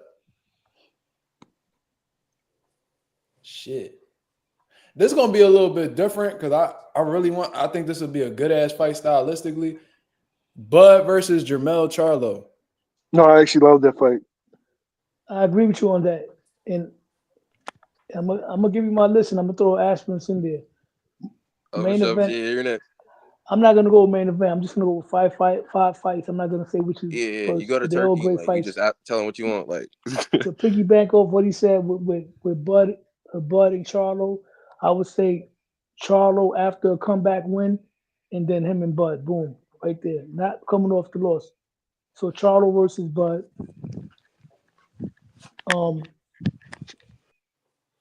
I would say Teo versus Devin if Devin gets a win, but damn, I want Teo versus Tank is the most exciting fight Bro, in boxing. that's what I'm thinking. Devin and Ryan part 2, they got to run that back. Canelo versus Benavidez, and I'm gonna go with this is a good one. Shakur and Keyshawn Davis. I don't care if they friends on Call of Duty or whatever, man. Nah. Hey, yo, wait. Let's not even do the best. Let's not even do the best fight. Let's do the fight that you think would be fire. What do you mean fire? Like what? Really good, like your sleeper picks. isn't that the whole point of the card, though? I mean, going to No, Turkey. because sometimes you just want the 2 best. But I'm talking about a sleeper, like a sleeper card. Like my sleeper John would be. I think Keyshawn is going to give Tank problems. I'm not sure if he can win, but deep in my heart and soul, that crazy motherfucker, bro, he believes. You know what I'm saying? You know how some dudes is like too crazy to know that they not supposed to win? Hold on, real quick. I don't mean to cut you off. Mazuma, you got somebody in your chat, Real Power. Can I address that person real quick? Real Power, that's your name. You don't even believe that Tio don't want Tank. Come on, man. Tank, all due respect. I don't want to sound disrespectful towards fighters. He's borderline into Jake Paul category right now. You mean Tank ain't fighting Tio? Let's get that right. You got Tio calling out Boots Anderson, Bud Crawford, and everybody else, and you think Tank want to fight him? Come on, man. Tank wouldn't even step in the ring with anybody at 140. That's a champion, and that's that. Tell that Go nigga. ahead, go back. Fuck he talking about? Come on, I'm tired of your dog. Their fan base is like OnlyFans, man. Like OnlyFans type of Jones. Nah, go ahead. What? Go ahead, Mil. You slept on Jones. Yeah, Tank and Keyshawn. I really like that fight. Oh, I got one. Go ahead, give me one. Andre versus Plant. Oh yeah, I like that. I like that one. Great fight. I'll take That and Belanga Booth versus versus Plant. Merteliev. I like that too. Who card are we doing right now? Pitbull like versus that too. Earl Matias. Perfect sense. They both coming off close losses. Yo, y'all gonna think I'm crazy for this, but at cruiserweight, Alexander Usyk versus Artur Beterbiev. That's fire. I remember asking Greg that, bro, if Better Beef was to move up and Yusuf was to come down, who he think would win? Bro. I got a good one. You ready? A sleeper fight. Here we go. Battle of the Puerto Ricans. We got Jermaine Ortiz versus Jose Vargas. We trying to get Oh, I'm joking, man. I'm joking, man. Sleeper fights. I take Tank versus Keyshawn. Ooh, how I'll about take this? Ooh, hold on. Let me think about this. Tim Zoo versus Charles Conwell. I Yeah. like it. Oh my, yeah, that'll be interesting to see. I feel like, oh my That's god, no. We Yeah. talking about slept on stylistic like bangers, bro. That's Yo, a banger. I got one. I got one for y'all. All right. So, I hope I'm gonna say his name right. Is it Giovanni Telez? Is that how you say the first name? Giovanni Telez? Yoenis Tele, some shit. Yo, Yeah, in this, yeah. I know Telez versus Jesus Ramos. Telez at 60. I 54. think at 54. I thought Jesus moved up. Well, I don't regardless. think so. Yeah, but Telez versus Jesus Ramos. I feel like stylistically, that'll be a fucking banger. Ooh. Okay. What about let me see. Laura and Shiraz. Schofield and Andy Cruz. Yeah, your win is Telez. What do you think about Schofield and Andy Cruz? I think Andy Cruz beats him like. But that's a good fight, though. That's an interesting fight. It definitely is an interesting fight. But Wait, how's that interesting? Low. Because After the third round, that shit Sometimes would we get want to see a dark. sometimes we want to see a good one-sided ass whooping. Mm-hmm. Let me And think. you know what's crazy? Back, I don't mean to take it back to we talking about ducking. The crazy part I don't understand is I think Canelo beats the brakes off Benavidez. I don't know why you don't take that fight. I think he beats him. There's no possibility of I that. think he could beat Benavidez. I think he don't want to deal with what he has to do to beat him. Even if he beats him, it's gonna be a war. And that's bleed. I don't know if he want to go through. And That's Canelo can make $50 million. So that nigga Fighting real fucking Jaime Munguia. Come on. that's why I don't like making comparisons with the legends that I grew up watching. This is why people can't tell me that Nella was better than Duran because Duran would have fought him. Yeah. All right, let's keep that shit going with the slept on Jones though. What y'all for think sure, about Big Baby Anderson and Richard Torres? Who? Big Baby Anderson and Richard Torres. Y'all trying to get Torres. I like it, but I don't think Torres that good, yo. Torres not that good, bro. They holding his hand for sure. But I got one. after the knockout, it's intriguing though, bro. It's definitely intriguing. Wait, do y'all think a good sleeper is Shakur and Teofimo? That's not a sleeper. Yeah, Those are two big names. Yeah, that's not a sleeper. We talking about like one-sided fights niggas not talking about, but it still be that shit'll go crazy. Teal and Brian Norman. I take Teal versus Brian Norman. Let's get Blair Cobbs in the mix. Blair Cobbs, Rashidi Ellis. Blair Cobbs and Devin Haney. Shit. Blair Cobbs and Rashidi Ellis. Yeah. No, Blair Cobb versus Villa. Love to see that. And who? Who? Blair Cobb versus Villa. Romain Villa, the guy that boots for it. Villa against Blair Cobb. Ellis is better. Though, man. He ain't look good. Yeah, but they both been knocked out before. They both haven't really They proven have. that. In fact, Villa got a better win than Blair Cobb. I think Boost ruined Villa, man. I think Boost ruined it. Remains to be seen. That you gotta. I've seen it in the last fight. You ain't seen the last fight. Yo, Brian Castano, if he came back, Charles Conwell. Ooh, shit. I got one. Bud versus Average Landy Lara. Damn. Yo, I'm here for it. That's a sleeper. I'm here for it. That's a big sleeper. But yo, Lara scared me though, bro. Lara a dangerous motherfucker. I would stay if I was Bud. I would stay away from him. You don't need that. Would you say Lara's the greatest Cuban of all time?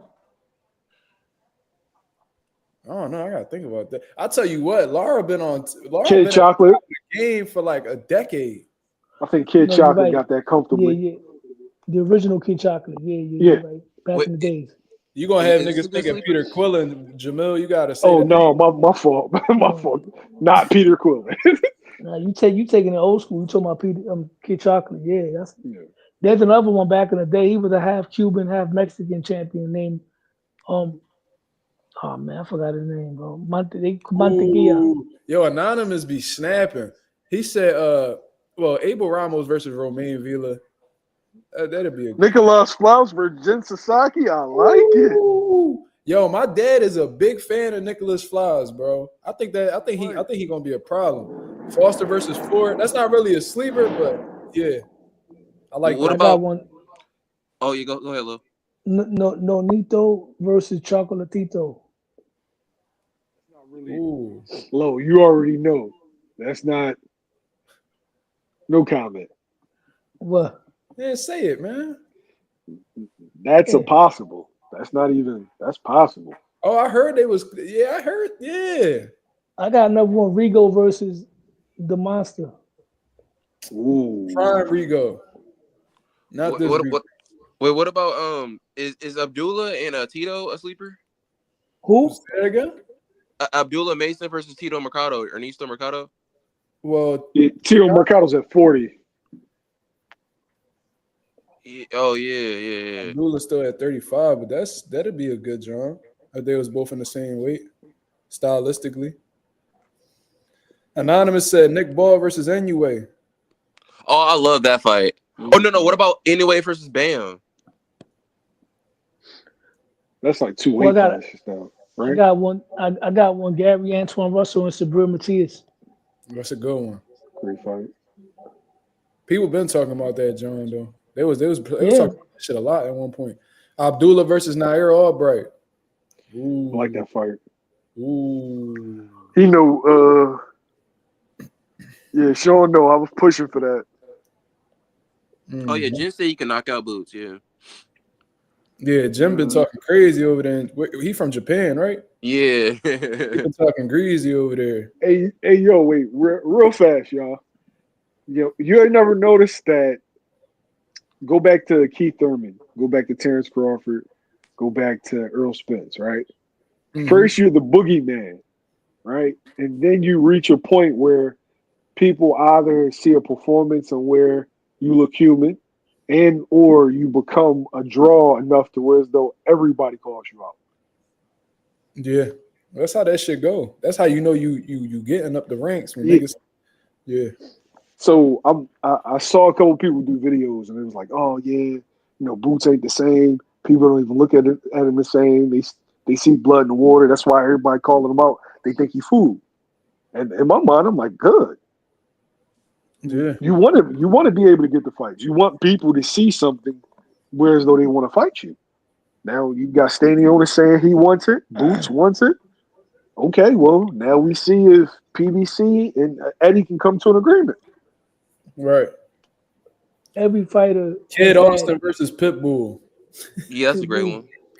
Pitbull. Pitbull gonna clip that nigga. Yeah. Wait. I got one for you. Yeah,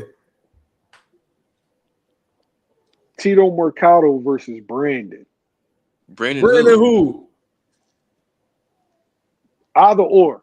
We could do Brandon Pizarro, or we could do Asian and Mexican Brandon. What is his last name? Brandon Lee. Brandon Lee. Woo! Brandon Lee versus. Yo, I like Brandon. Pizarro versus Tito Mercado was real. That could have happened. I got a good one. What you mean Sabrina that coulda Matias happened? against the old man. I'm telling you that fight was on the table. Yeah. Yeah. Yo, what about the old man? The old man that got robbed against Vody, the knockout artist. No, Sean Terrence. I want to respond to him. No, Jen got knocked out by Andy. People are saying he's the best at 140. Yeah, He's not a Andy. nobody. What about the old man that fought Rody that almost knocked him out? Him against let me see. Him against Sabril. Nah, bro. I like it, but nah. Who? What? You remember Jeremiah Ponce? You remember that fight? That shit not working on Matias, bro. You coming out throwing all hard? That's not working on Matias. Who y'all said? Subro and who? And The old man. old school Ismael Barroso. Y'all trying to get Barroso body bag, man. What's wrong with y'all? Subro already did something to somebody. I need to leave that shit alone. Jamel. Oh, yeah, somebody said that in the comments that now MarkMazuma, he got a gold medal in the Asian Games, whatever that is. Yeah, he didn't get it in the Olympics. It was the Asian Games and some other Yeah, I was mistaken. It was the Asian. What are the Asian Games? Not the Olympics. After the Olympics? I don't know. This is his own separate like Probably tournament. international tournament. Oh, Somebody international said tournament. Jared Anderson versus F.A. Ajagba. I like it. I'll take Jared Anderson versus Wilder. Yeah, I got Jerry Anderson. I got That'll be a Wilder great putting him out. What? If Wilder comes in there with any type of confidence at the old Wilder, he gonna highlight with him. Low Wilder's not a good. Like he's not that. I don't understand. I didn't understand the hype behind Wilder. Bro, that right 40 hand, you can't fucking- take The that way away. he was sleeping You on can't take that sisters. away from him, man. 40 knockout. That- You know how hard it is to knockout knock out power. But I'm 40 talking about people? overall as a boxer. I don't Bro, that understand. little Like, forget Man, about fuck his that. skills. Man, fuck that. You know how hard it is to knock somebody out, period? 40 people?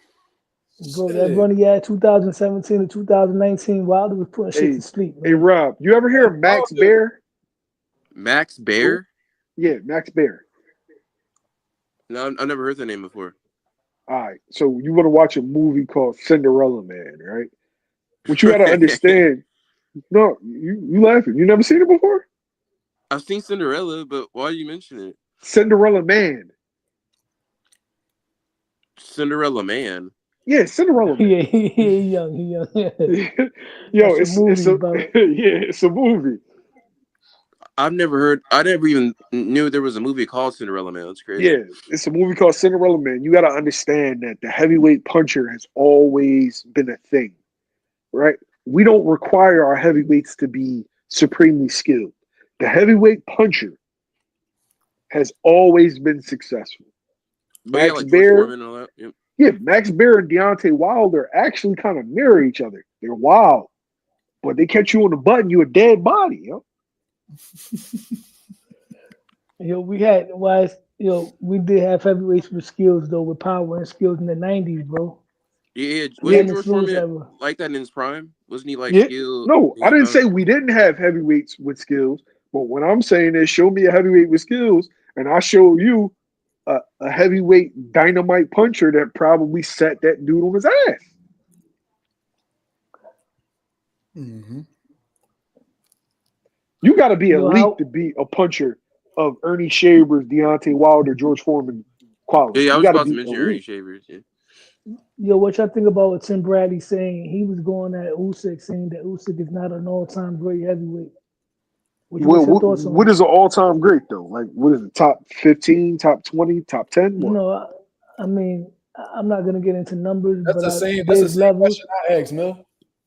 Yeah, There's levels. low. Like you got Hall of Fame, you got great, and you got all-time great. I think Usyk overall totality is gonna go down as an all-time great. But to say all-time great in heavyweight, I He's can't not. put that on him yet. He hasn't had enough fights.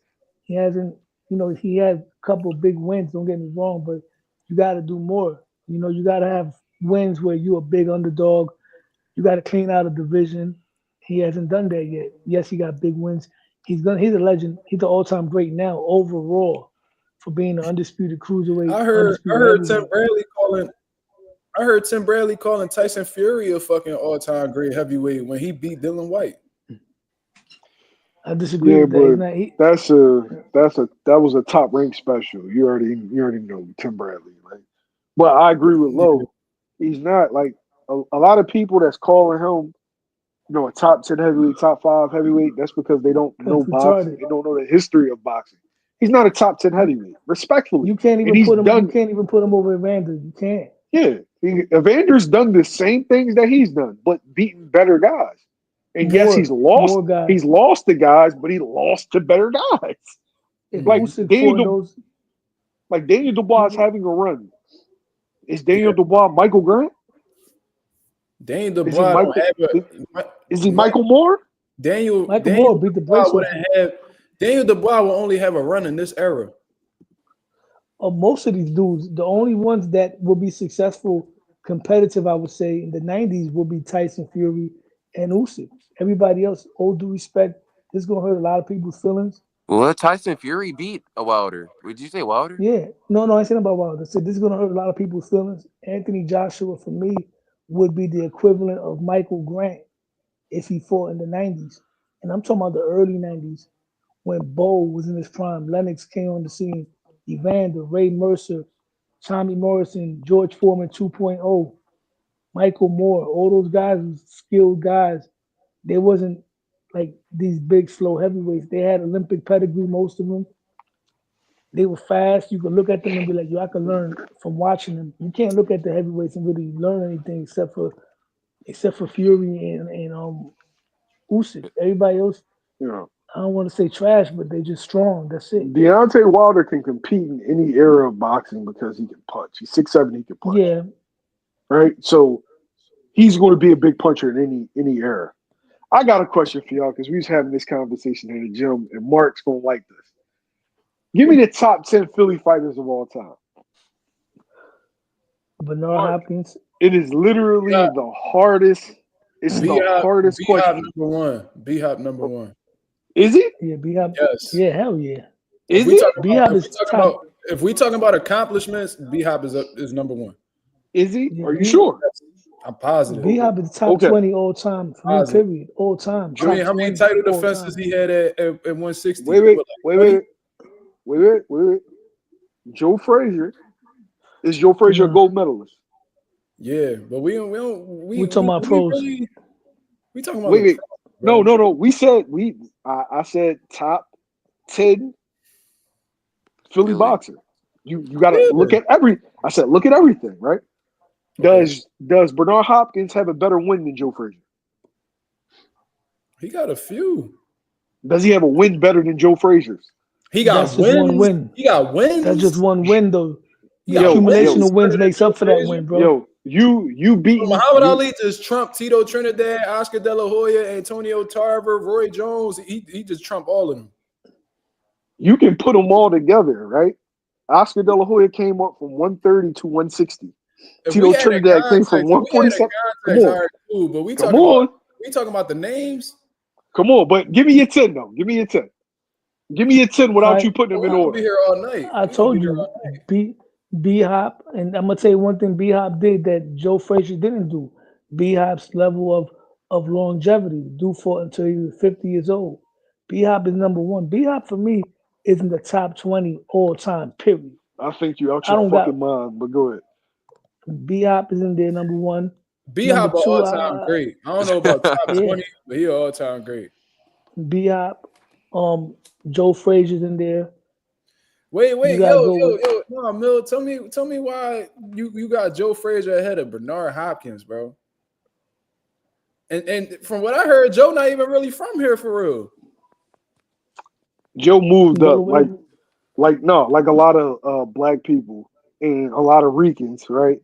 Your origins don't start in Philly, especially in like the 60s, the 70s, right? Okay. You started off from down south where you started from the island. But I think he came up here like 10, 11, 12, something like that. No, so if you want to, I ain't gonna disrespect Joe like that. I was just fucking around. Yeah, no, I know, but no, how you go ahead, go ahead, right? Why I'm saying number one? I'm saying it's an argument. The argument is Joe Frazier has high quality wins, right? A lot of Bernard's wins were smaller guys that moved up. Okay. He was the main staple at middleweight. He fought Oscar. Now I'm not taking nothing away from the wins. I'm just saying when we look at it in context, and he's been successful. He's been elite in every level of boxing. Okay. But I want you to give your 10 though. I don't want to stop your momentum. I got you. I got a 10 for you right now. I need a list. Hey Mark, I'm a slide. So appreciate you for bringing me up. Appreciate you, brother. Thank you. All right, y'all on the panel. Yo, what? I got a 10 right now. B-Hop, Joe Frazier, Jersey Joe Walcott. Matthew. Is Jersey from Philly? Yeah, Who's I from believe Jersey? so. Okay, I gotta look that up. Matthew Saad Muhammad, great one. Matthew Saad Muhammad, Meldrick. Meldrick Taylor, Okay. Danny Garcia. Yo, where David Reed fall on that list, man? David Reed ain't last long, bro. He won a belt and lost it maybe 2 fights later. Yeah, but we bringing up amateurs and shit. He one of the best amateurs to ever come out of Philly. Yeah, but You can put David Reed on there. Yo, bro, 10. This list gonna get tight. Jeff Chandler. Who? Sandy Sand? Who's that? Joe and Jeff Chandler. What about I knocked his son out in sparring. What about oh man, I forgot his name, bro. Rockin' Rodney Moore. I knocked Jeff Chandler's son out in sparring when I was like, yo, what you know about Rockin' Rodney Moore? Shouldn't even said that. That's fucked up. I heard of Rodney Moore, never seen him fight. You got Bam Bam Hines. Bert Cooper, good one. Nah, he's a contender, not a. I don't know, man. Tyrone Everett. How about Don't forget to put Blair Cobbs on there. Tyrone? No, nigga. You said Philly ain't even claiming him, man. Tim Witherspoon. Oh, for real? Tim Witherspoon, good one. Terrible Tim I didn't even Witherspoon. know. I didn't know he was from Philly. I thought he was from Detroit. Georgie Benton. Georgie Benton. How about James Ivan Schuler? Robinson. Yeah. James Schuler. Ivan Robinson, yeah. Damn, Ivan. Damn, I be seeing Ivan all the time, and I be forgetting that nigga was the man. He got fast hands too. I'm seeing they showing a lot of these niggas put Burt Cooper. That's crazy. Burt Cooper wasn't really a champion though, but he was a good fighter though. Yeah, I know. That's what I'm saying. It was crazy that he was on the list. Ivan Robinson was never Cyclone Hart. Eugene. Yeah. Hey, Teach. Come on, bro. I feel like Teach. I feel like you're just trying to Benny. What about Benny Briscoe? Benny Briscoe, yeah. Benny Briscoe. You hit maybe Bobby Watts. Yeah, Bobby Watts. Bobby Watts got one of the greatest wins, like Marvin Hagler at fucking middleweight. There was old school middleweight. I forgot his name, man. Wait, where was Willie Monroe from? Willie Monroe was not from Philadelphia. Where was he from? I think he's from New York, right? This says he was from Philadelphia. No, Willie the Worm? Yeah, I think Willie the Worm is from Philly. Yeah, Willie the Worm's from Philly. Yeah. He beat Marvin Hagler, right? Yeah. I thought you. Yeah, I started thinking about fucking Willie from Willie that fought Triple G. Yeah. Nah. He fought. He beat Eugene Hart, and let me see. Damn, Marvin Hagler came back with his ass a couple times. Yeah. Jesse Hart. No. Joseph Adorno. He from Allentown, bro. You know, I was just trolling right now. Yeah. I was just trying to get some more Puerto Ricans in there. That's all, man. Danny's on that list. I don't care what anybody says. If Boots could be on the list, Blair Cobbs can be too. Teach, you got to stop it, bro. Stop it. You trying to drill, yeah. I get timed out. First off, Blair. First off, respectfully, right? Boots ain't did enough to be on that list yet. No. This is Philadelphia, yo. Yeah. Like, you talking about like Danny's barely on that list, respectfully. You think Danny's barely on it? No. He won Danny's fights as underdogs. He said top 10. He said top 10. Yeah, I'm saying Danny barely like cracked that list. Danny had a better career than Burt Cooper. He had a better career than Burt Cooper. I'm about to run off 10 for you, right? Just real fast. You got Nard, Joe Frazier, right? So we had 2. Meltrick 3. Benny Briscoe 4. You can go as people as accomplished as they. Yeah, Tim Witherspoon 5. Georgie Benton 6. You can either go Cyclone Hart or Willie the Worm because they got wins. Was Cyclone Hart a champion? I don't think he was. You can't put those dudes over Danny Garcia, man. Come on, No, bro. but what I'm saying is we done got to 7 people and still ain't got the Danny. I'm gonna be honest with you. This might hurt a lot of people's feelings. Danny Garcia had a better career than Meldrick Taylor when it's all said and done. Let's forget about the Olympics. We're talking about solid See, but wins. wait. See, run. you can't do that though. You can't say forget about the Olympics when we look at Olympic pedigree transferring over into the professionals. Like because the dude wins in the Hall of Fame. He should be. Look it up. I don't even think he is. I might be wrong. I might be right. I mean, Somebody let's look at Meldrick Taylor's best wins. I ain't doing Steve. Meldrick's best win, to my knowledge, was against Buddy McGirt. Right? Hell of a fighter. Steve Cunningham is as accomplished as Danny Garcia on paper. What, the 2-time world champion? 2-time world champion. Yeah, but Danny was unified in one division, and he a 2-division world champion. Danny's never unified. He was unified at 140. 140, yeah. He never unified. He never unified at 140. Against who? He did. He was he beat Eric Morales right for the belt. Wait. Listen, he beat Morales. Name who he unified against. Go ahead. I'm gonna tell you right now. He beat Eric Morales for a belt, and he beat Khan, and that became unified right there. When he beat Khan, he took a belt from Eric Morales. Khan didn't have a belt when he beat him. Yo. Yes, he did. What belt did he have? He had a belt. I forgot what belt it was. He had a belt. Danny was unified. Connor just lost to Lamont Peterson, bro. No, but they changed it. Something happened. They pulled some shit like with the Devin and Ryan. They overturned it or something like that. What about Pop Dirty? Lamont Peterson Pop Dirty, bro. Look that up. That was a unified belt, man. That was a IBF, WBA, I believe, or WBC. I know for a fact. What about George Bidden? Yeah, we said Georgie Bidden. We brought him up. Wait, Danny was unified, bro. Why didn't lose his belt showing the WBA no more? What the fuck is going on with that? Why doesn't BoxRec show WBA title fights now? What's the name? Turkey Al-Ashiki bought another website, and there's a beef. There's a beef. I can't look it up while I'm on phone. Look that up, Mark. I'm gonna look it up. Hold on. Yo, he went into a supposed unification with Lamont Peterson, but they fought at 141 pound catch. I'm gonna look it up right now. No, when Danny fought Lamont Peterson, he fought him at 143 or 141. But Danny fought Khan. He stopped Khan in the 4th round to win the WBA super lightweight title. So he had the WBC and the WBA at the same time. 3rd round. No, 4th round. You're right. Wait, 4th or 3rd? I'm telling you, man, that was the unification. It was.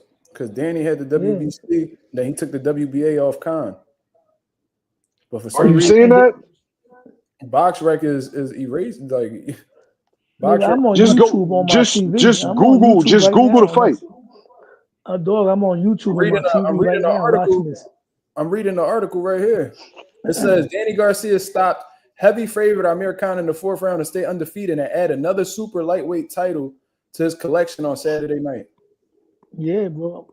And Lo, you saying they reversed the Amir Khan Lamont Peterson? I believe so. There was some controversy because I think Peterson was dirty afterwards. The American now has the WBA title to go along with his WBC one. He improved his record to 24-0 with 15 knockouts, while Khan fell to 26. You said he took the WBA off of Khan. Yeah. Hold on 1 second. This is what ESPN got.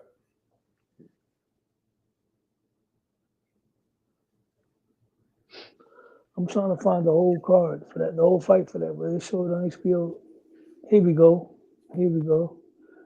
I'm looking at the HBO telecast right now. And they're going to mention it. Turkey bought a website called Fight Facts. Damn, that guy by me. I ain't know nothing about that. Hey, all right. So what makes it weird is he fought Amir Khan for the IBF as well. Lamont Peterson fought Amir Khan for the IBF as well. Was that a unification? He didn't take that belt. Yeah, but really think about what I'm saying. Do you remember that bout being a unification bout? Lamont Peterson versus Amir Khan. I don't remember that. No. What the fuck is going on? I don't even Look, know. look, I'm listening right now. It's saying that this fight was supposed to be a revenge rematch between Khan and Lamont Peterson. I'm watching the HBO telecast right now. What we got to talking about Lamont Peterson? What happened? No, we trying to figure out. He failed a drug test. Look, I know Lamont failed a drug test, but I don't remember.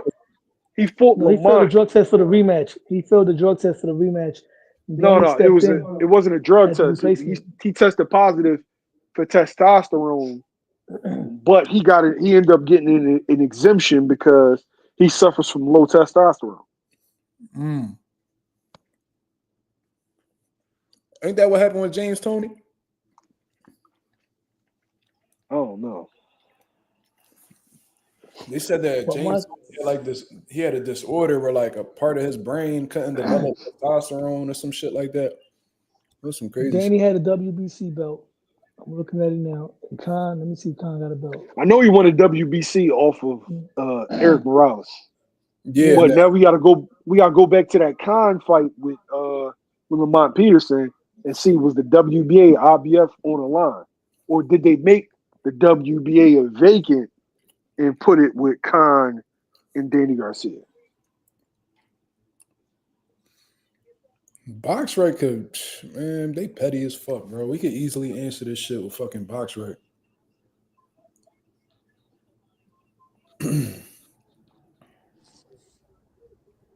What y'all think about my guy, Myquan Williams?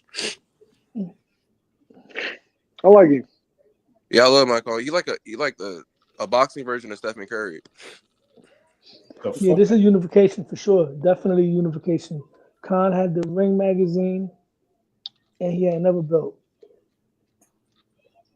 Well, why isn't I do remember having the Ring magazine too. I remember that.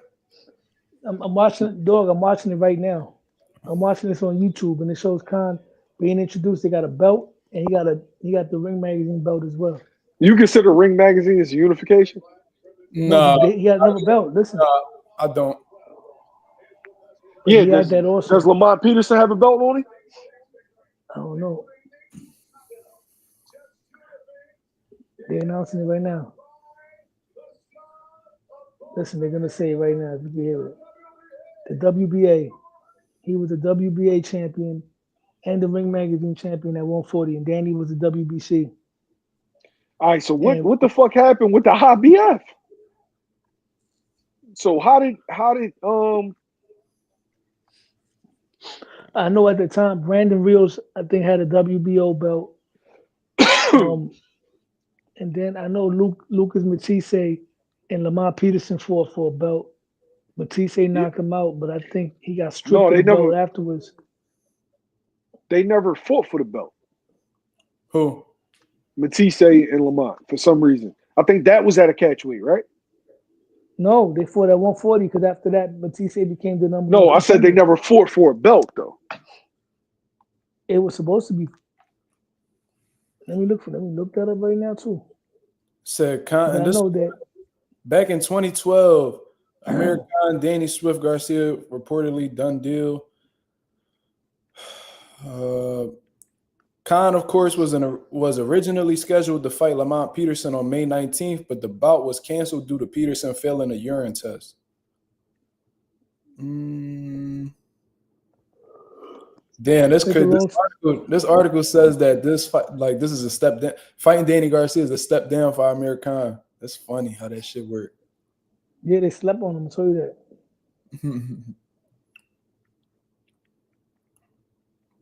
And it wasn't no fluke because look how both men's careers turned out after that. Damn. I remember, Lucas Matisse was sleeping shit, not for nothing. Lucas Matisse Going into that fight, he had a lot of momentum. That would have been a great fight between him and. He was a bigger puncher than Subriel because Subriel is not really a puncher like that. Like he's not a one punch guy. Damn, Matisse was a Danny one punch dude. Garcia 7-1 underdog. Jesus. This is for a belt. Look, this is for a belt. But Lamar Peterson had a belt going into the Lucas fight. Oh shit! Look. Yeah, he didn't. That belt wasn't on the line. He came in at 141. That was at a catchweight, 141. And the Danny shit, you was right. It was at 143. I remembered the 141. Lucas had a fake WBC belt. I see. He had an interim. Yeah, that's why I don't even look at these fake belts, man. And Lamont have a belt? Yeah, he had a belt. I think Lucas got stripped after this fight because Danny would have been a 3-belt holder had Lucas not been stripped of his belt. No, Lucas didn't get stripped. The belt was never on the line. You talking about the IBF or his interim? I don't know. I see way for Lamar Peterson. Yeah, the IBF wasn't on the line. You know, some fighters do get damaged because a lot of people try to say that Lucas was trash after Danny beat him and shit. Danny ruined him. Because up to that point, Lucas Matisse was smashing shit. He went on to get beat. After the Danny fight, though. He got beat by Victor Postal. Even after I don't the think Danny he fight, got ruined. Well, he had a war. Remember, he also had a war with Ruslan Provodnikov. That was another tough fight. And then he had another war with John Molina where he got dropped twice. Yo, that Provodnikov fight was. Yo, as soon as I heard that fight got announced, I said, "Oh, somebody gonna die." That shit was crazy, bro. Ruslan was different, bro. I'll be watching Tim Bradley. I'll be watching Tim Bradley be talking crazy like that fight didn't happen. They robbed Ruslan of a knockdown too. Bro, they should have stopped that shit, bro. That nigga Bradley was in a different world. That boy was in La La Land, cuz. He fucking rolled. I'm gonna tell you right now, a lot of people don't like Bradley, but Bradley's. If you look at his resume, bro, his resume is great resume. Yeah, Bradley got a nice resume. I ain't gonna lie to you. Yeah. I was mad. I was mad when he beat Marquez. Marquez was one of my favorites at the time. Marquez is my second favorite fighter. Yeah, who you first? Andre Ward. He right behind James Toney for me. What's your top 10 greatest Mexicans of all time? How you talking about? Salvador Sanchez, my number one. Number one? Yep. You can't put him number one. He ain't do more than. I'm talking about my number one, Salvador Sanchez. Man, look, skill level. I don't think any Mexican fighter was close to that, bro. And I'm a Marquez fanboy. You gotta watch. Bro. If you like watching Marquez, he was a better version of Marquez. There was a dude named Ricardo Finito Lopez. Yep. Orlando Canizales. Oh, his footwork was retarded. That nigga Angles was insane, bro. Yeah, he had real footwork. He was like the Matrix for real. That's why, like, when people be talking about Loma, I was like, bro, they acting like nobody ever seen this shit before. We seen this shit plenty of times. Oh my God, his angles. Bro, stop it, bro. Like, y'all niggas, y'all see a white person do something, y'all start bugging the fuck out. Canizales would have beaten him. Loma was a problem. Let's not get it fucked up, but like, they was acting like what he was doing was like otherworldly. It's like, bro. See, Loma's not an all-time great. He's a great, but not an all-time great. I'm gonna tell you why. To be an all-time great, you gotta beat. They thought Loma was gonna be what Usyk is. That's what happened. To answer your question, y'all talked about earlier, the difference between great and all-time great. If Loma would have beaten one of them young guns he lost to with Teo and Devin, that would have made a difference. He ain't beat none of them dudes. Don't get me wrong, great fighter, great resume. But sometimes you gotta overcome odds. You gotta, even if he would have lost to, you know what? It's borderline. He might be, because even though he lost to Devin, sometimes a loss can be a boost in your legacy as well, because a lot of people thought he won that fight. So yeah, just like a lot of people thought Pernell beat Oscar De La Hoya, which is great for him also being an older guy, being a younger guy, even though he didn't win on paper. Sometimes a loss could help your resume as well, because a lot of people got Marquez beating Manny two or three times, even though on paper he only beat him once.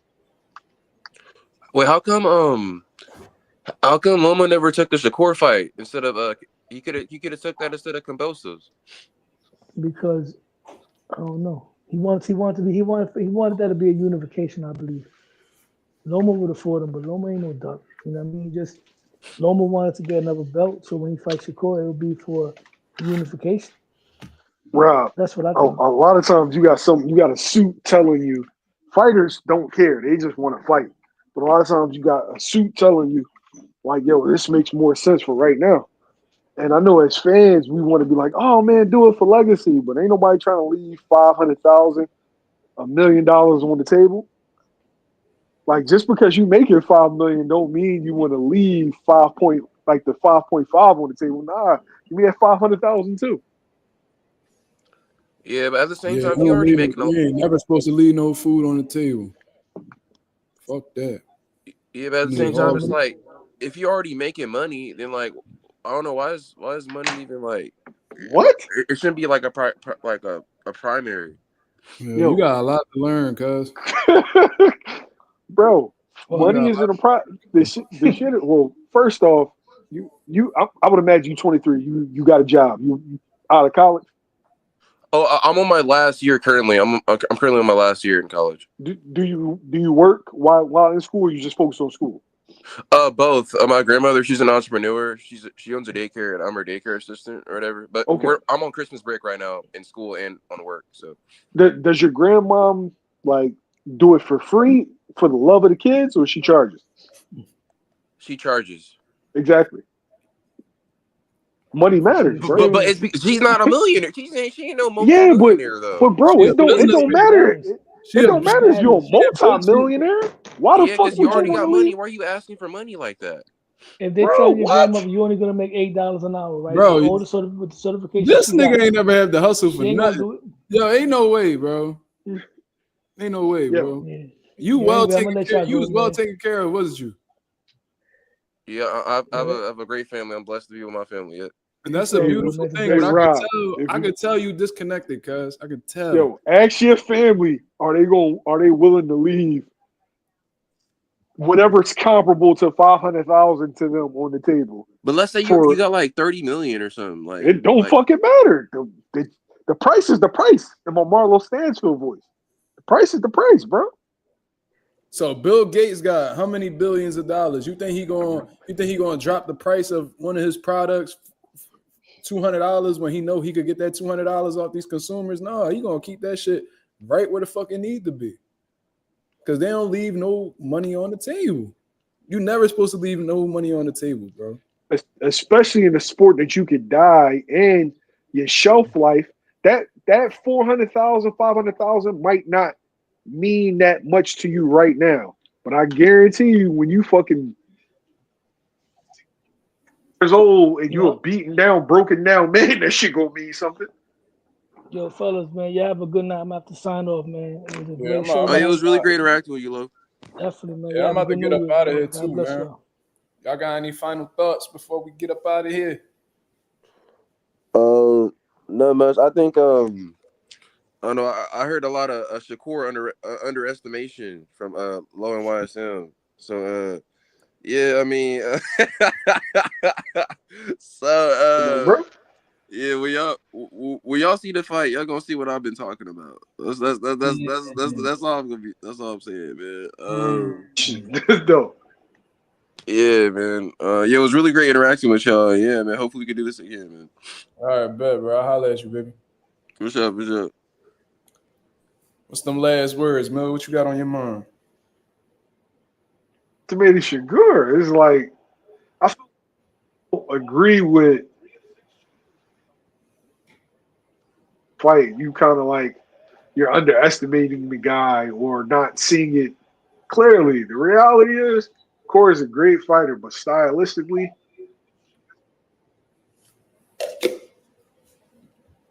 Wait. What happened?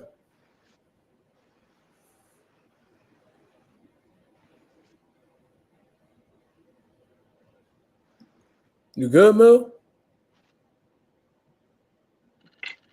You can't hear me? No, I can hear you now. Oh, what was the last thing you heard? You said, shit. It was like, I think you said weight or some shit like that. Wait, Oh, I'm not underestimating Shakur. Just Styles say that's gonna be a tough fight, and he could lose that fight a couple of different ways. Tank is not no slouch, and he the ASAP. Boxing is what boxing is. It's just that simple. yeah. Yep. That's a fact. Well, Mil, I appreciate you coming through, man. You know what I'm saying? It's currently 1:17 in the morning. I gotta get Oh my ass shit! up to Dang. work All right, tomorrow. kid. All right, bro. I'll holler at you, baby. All right. All right. Well, this was a great show. We had a little bit of everything going on today. We had a racist come through. I mean, we had my boy Lowe come through, Mill come through, Robert Jenkins. What was it? 2-4 was on here. You feel what I'm saying? I appreciate everybody that contributed to the channel. You feel what I'm saying? Great live. I didn't expect the live to go that way, but we had some ups and downs, but we closed out strong. Shout out to the nation and the mob. I hope y'all have a blessed, beautiful night. You feel what I'm saying? I'll be back at y'all with another video. I'll be back at y'all with another live. Probably tomorrow. We'll see. You know what I mean? But until then, this is Mazuma TV. I'll holler at y'all, man. Peace.